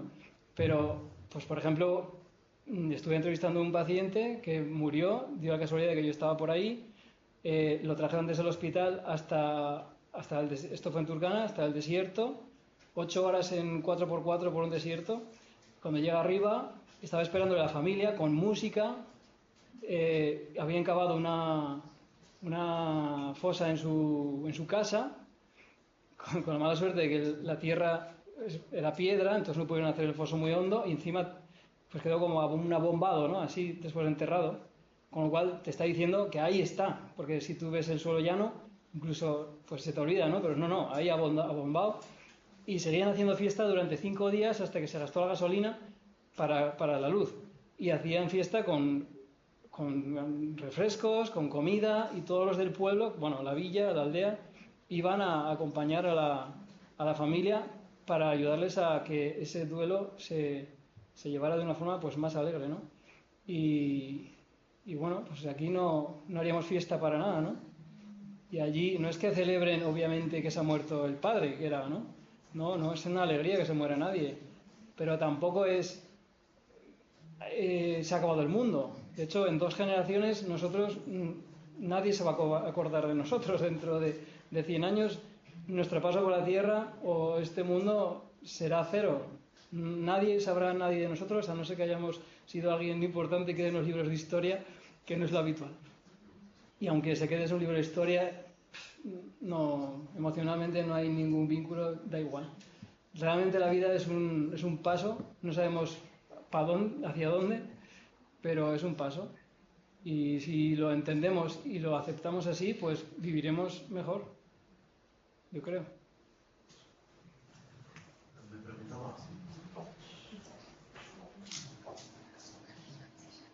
Me preguntaba a las personas a las que no se les informa,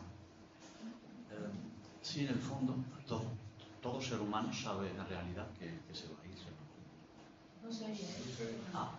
Sí, bueno, ahora lo repito. ¿Es la pregunta o la afirmación? Sí, la pregunta, sí. Ah. Sí, la pregunta. Y luego otra. Pues repítela entonces, porque no lo oigo. Sí.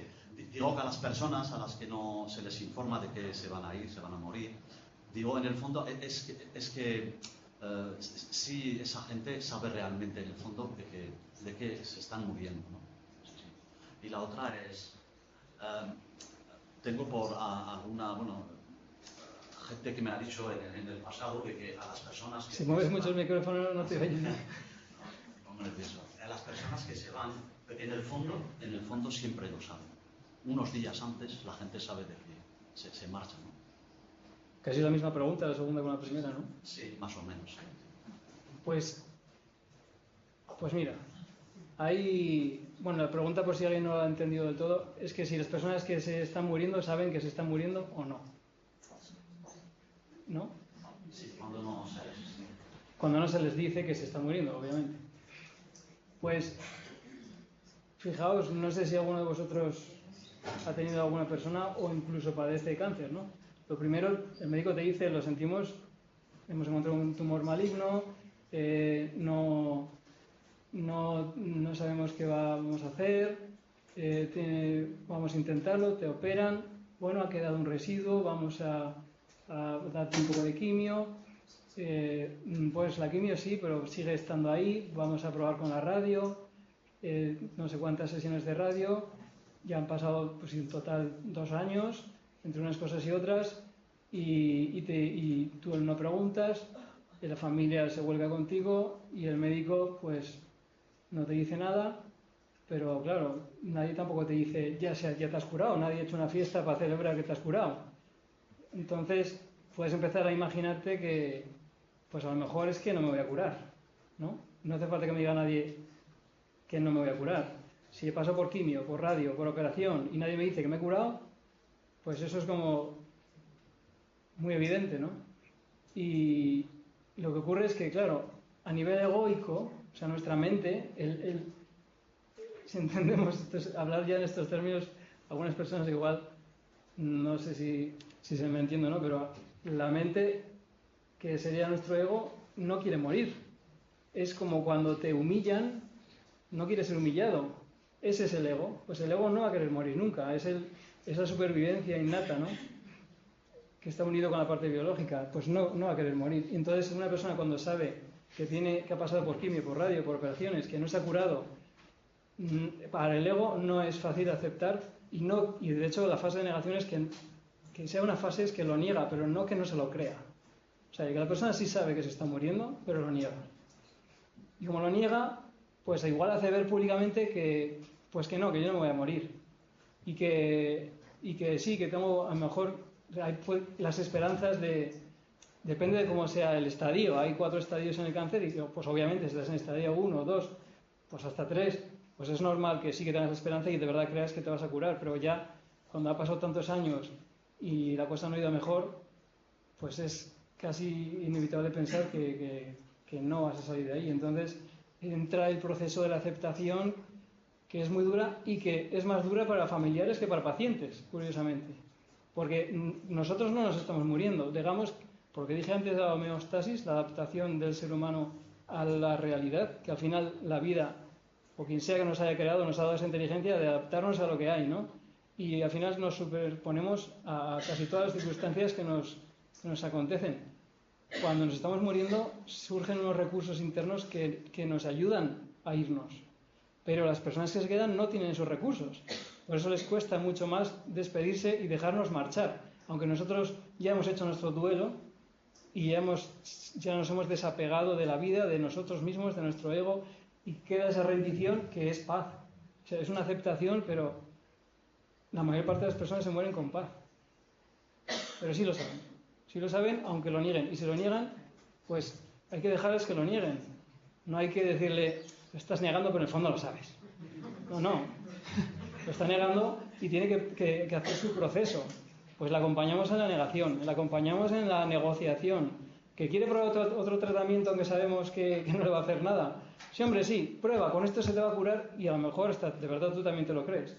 le acompañas en su proceso y luego, si luego pasa a las demás fases, porque realmente va a ser un cáncer terminal, pues le acompañarás hasta la aceptación. Pero hay que acompañarle, no quedarte por detrás, que es lo que suele pasar, ¿no? Que igual el paciente ya está en la aceptación y tú estás todavía en la negación.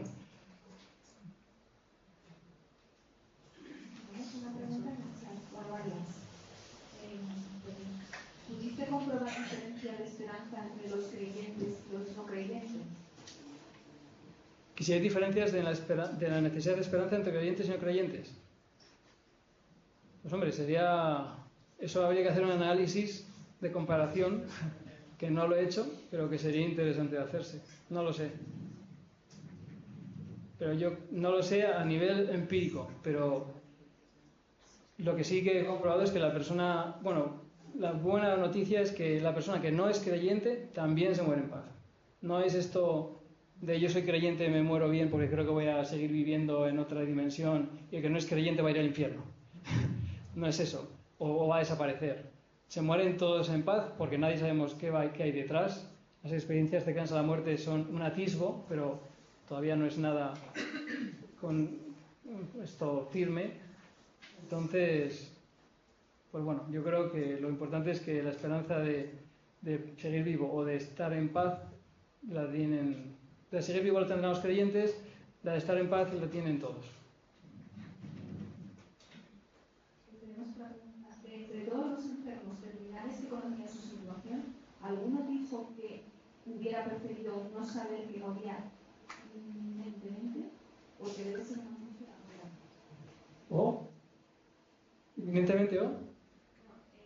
Porque debe ser una angustia muy grande. Una angustia. Es que no te entiendo a ti.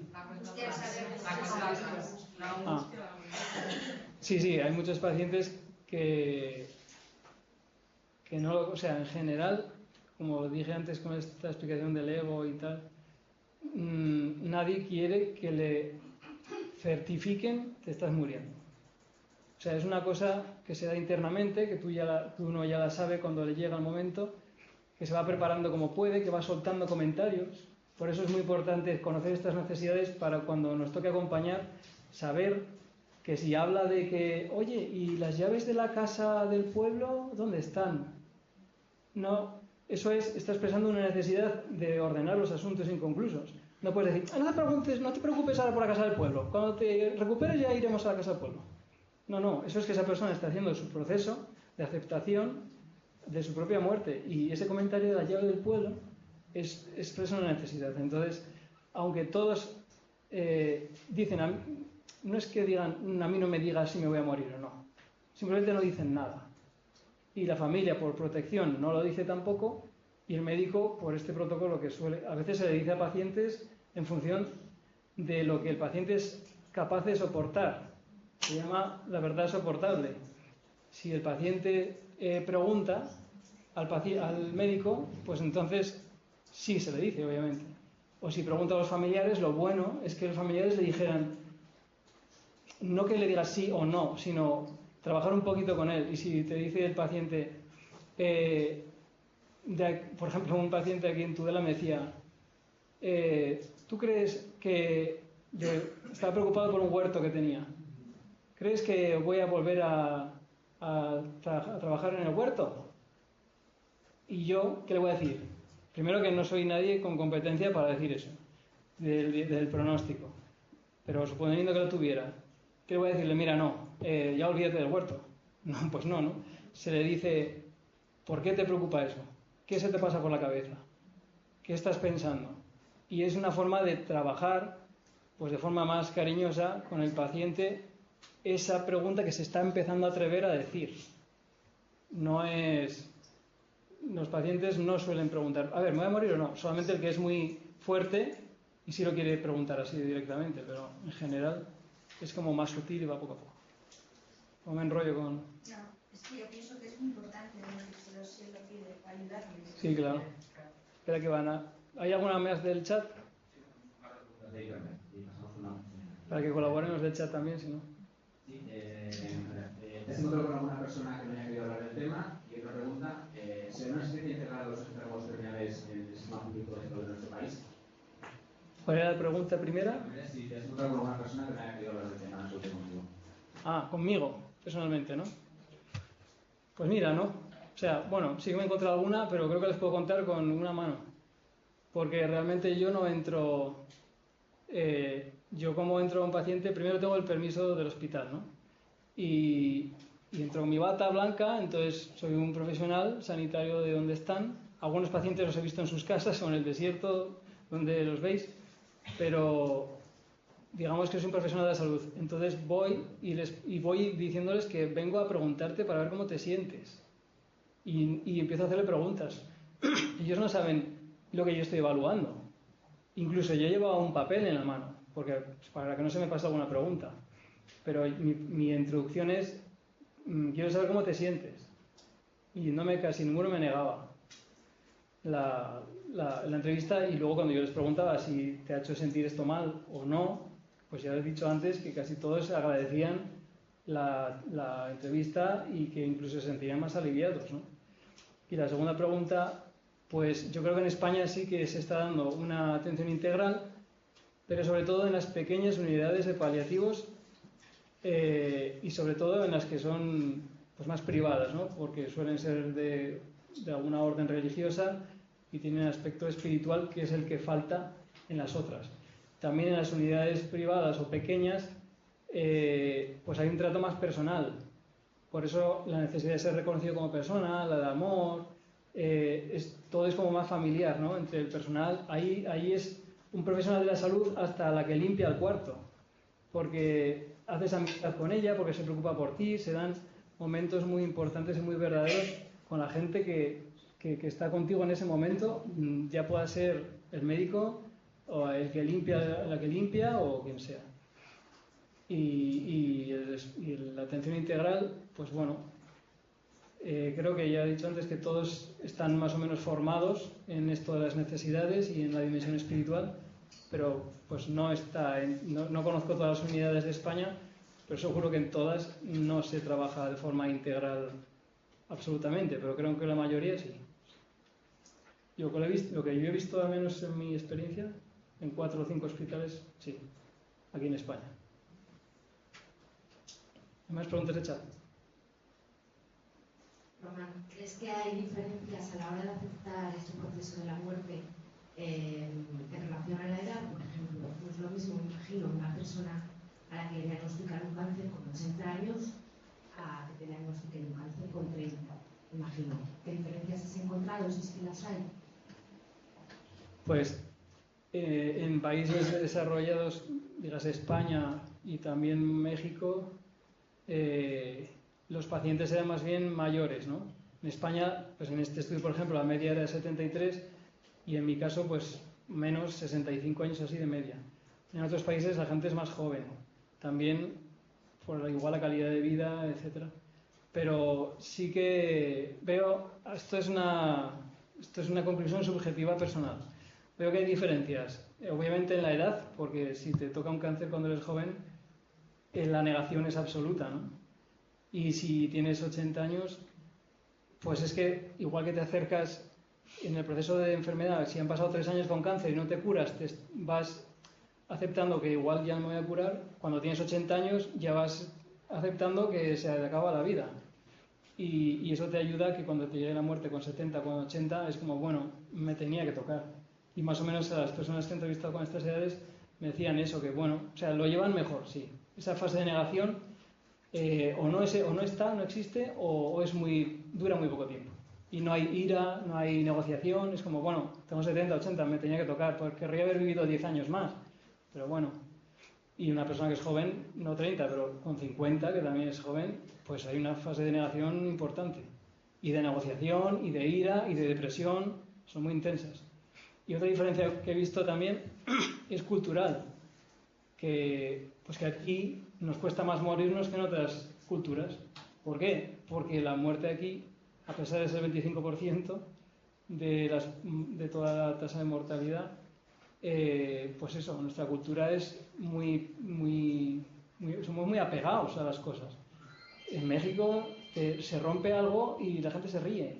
Y a lo mejor se te cae el reloj y se te rompe Y allí en México se ríen y aquí te haces un mundo, ¿no? Porque me ha costado 200 euros. Entonces, yo creo que eso se transmite también a la hora de perder tu propia vida. Y cuando nos toca a nosotros aquí, lo vivimos como un drama, mientras que en otras culturas lo viven más naturalmente y provocan menos malestar. ¿Por qué? Porque la tienen más aceptada.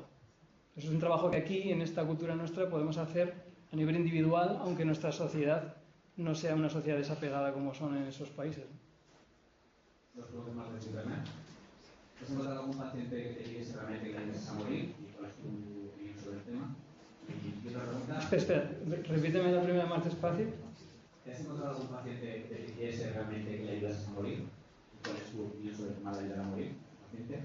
Y la segunda, ¿qué resulta más reticente a hablar de la experiencia cercana a la muerte? ¿El afectado o la familia? ¿Sabes qué pasa? Que como los altavoces miran hacia allá. En la segunda has dicho que ¿qué resulta más?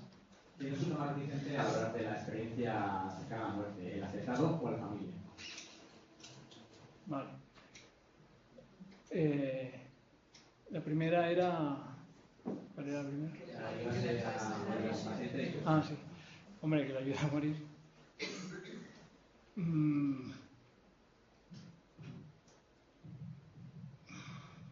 No.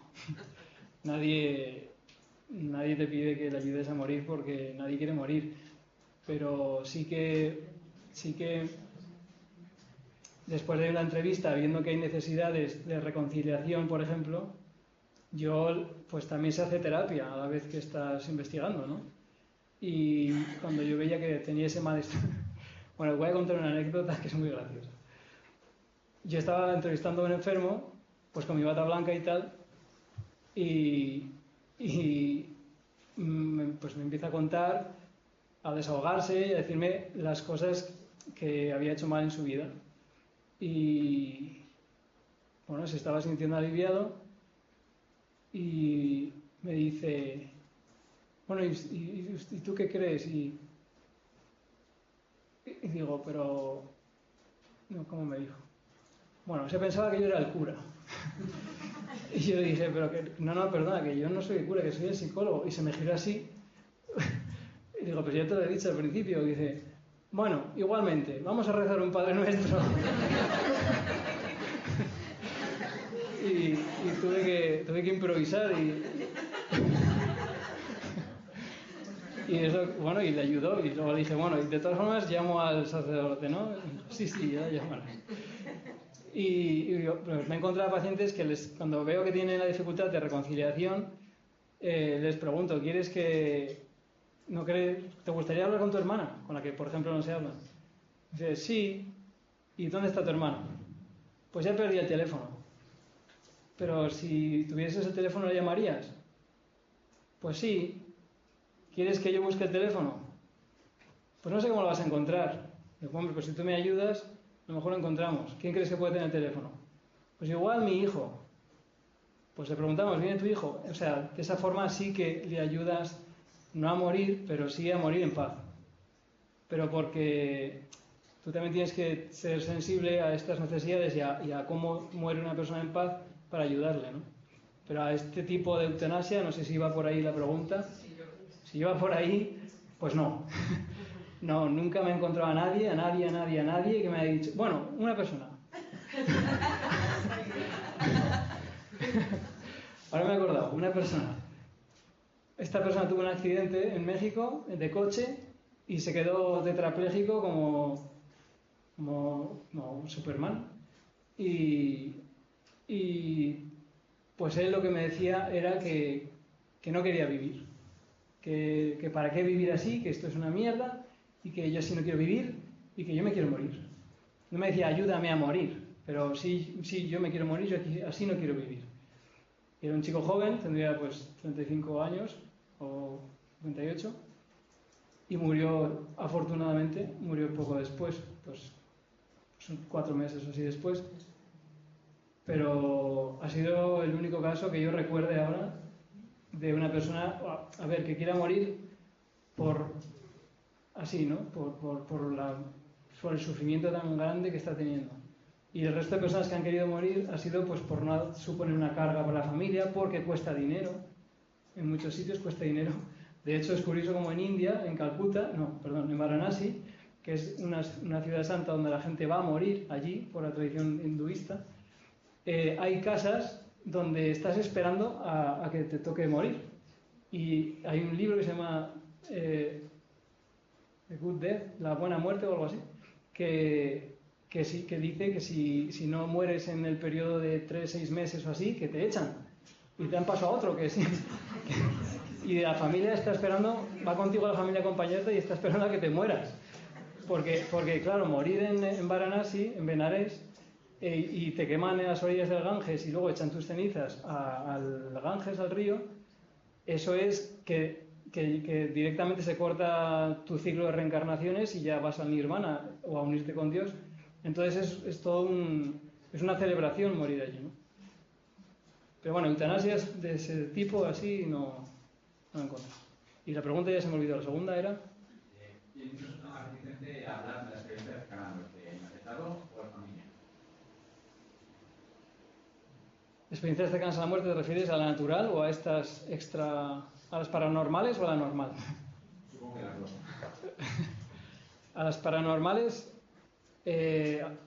casi nadie me ha hecho referencia a eso, y solo la persona que ha tenido la experiencia me la ha contado, pero claro, ya no era en terminal. Bueno, solo en terminal, porque yo le pregunté y algunas veces, si me acordaba, sí que le preguntaba, y hubo un paciente que sí que me dijo que tuvo lo mismo, el familiar era su madre que estaba ahí al lado, pero el resto no. Y los familiares tampoco me hablan de experiencias cercanas a la muerte paranormales. Y la normal, la cercanía a la muerte natural, pues con el tema de la muerte y de su cercanía a la muerte sí que es fácil tratar con el familiar sobre el paciente, a puerta cerrada, o sea, que el paciente no se entere. Y ahí sí, y los pacientes, los familiares, es un bonito encuentro porque se desahogan y te cuentan sus preocupaciones y tú les puedes ayudar porque tienes una información que ellos no tienen, que es la de no te preocupes, está bien, o sea, está llevándolo bien y yo soy como un termómetro que va midiendo a ver cómo se encuentra esa persona internamente, ¿no? Cosa que el familiar igual no puede preguntar. Y yo lo que cuando hay algún problema se lo transmito y cuando no, pues le digo que está bien, ¿no? Que no hay que preocuparse y acompáñale al paciente, que es lo que más se aprecia, ¿no? Cuando estás en esta fase. Y los pacientes en general no hablan de su muerte. O sea, sigue habiendo un tabú intercultural y no hablan de su propia muerte, a no ser que yo saque el tema, que lo saco.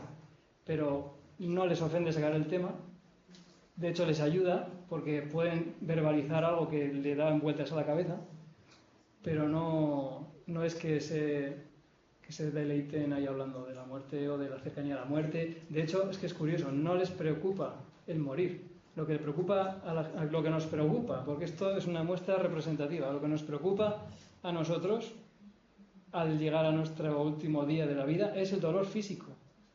Que no queremos tener dolor físico.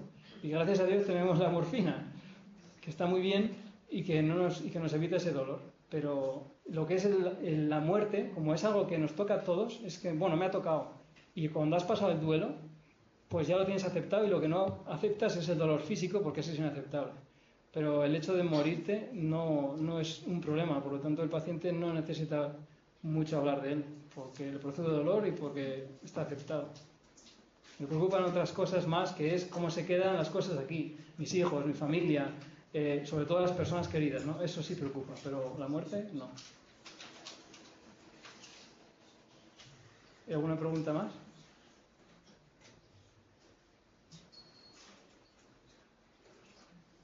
Pues nada. Una pregunta.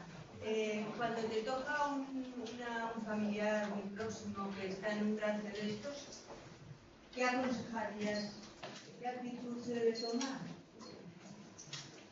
Es lo mejor, como acompañante, como familiar, la forma de comportarse.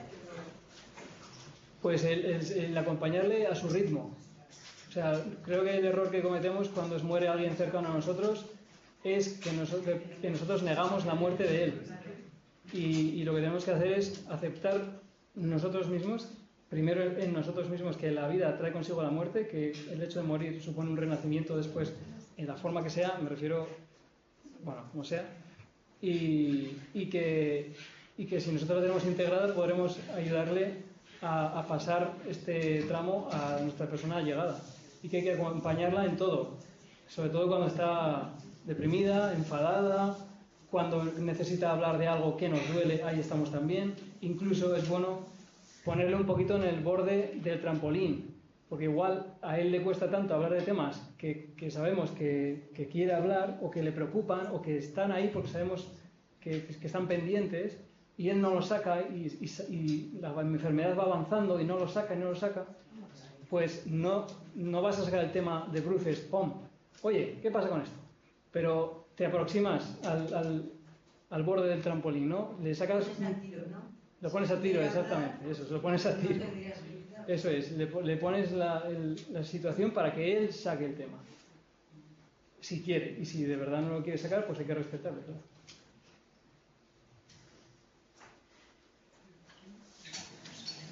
Pues bueno, ¿no hay preguntas más? ¿Más preguntas? Nos vamos a cenar.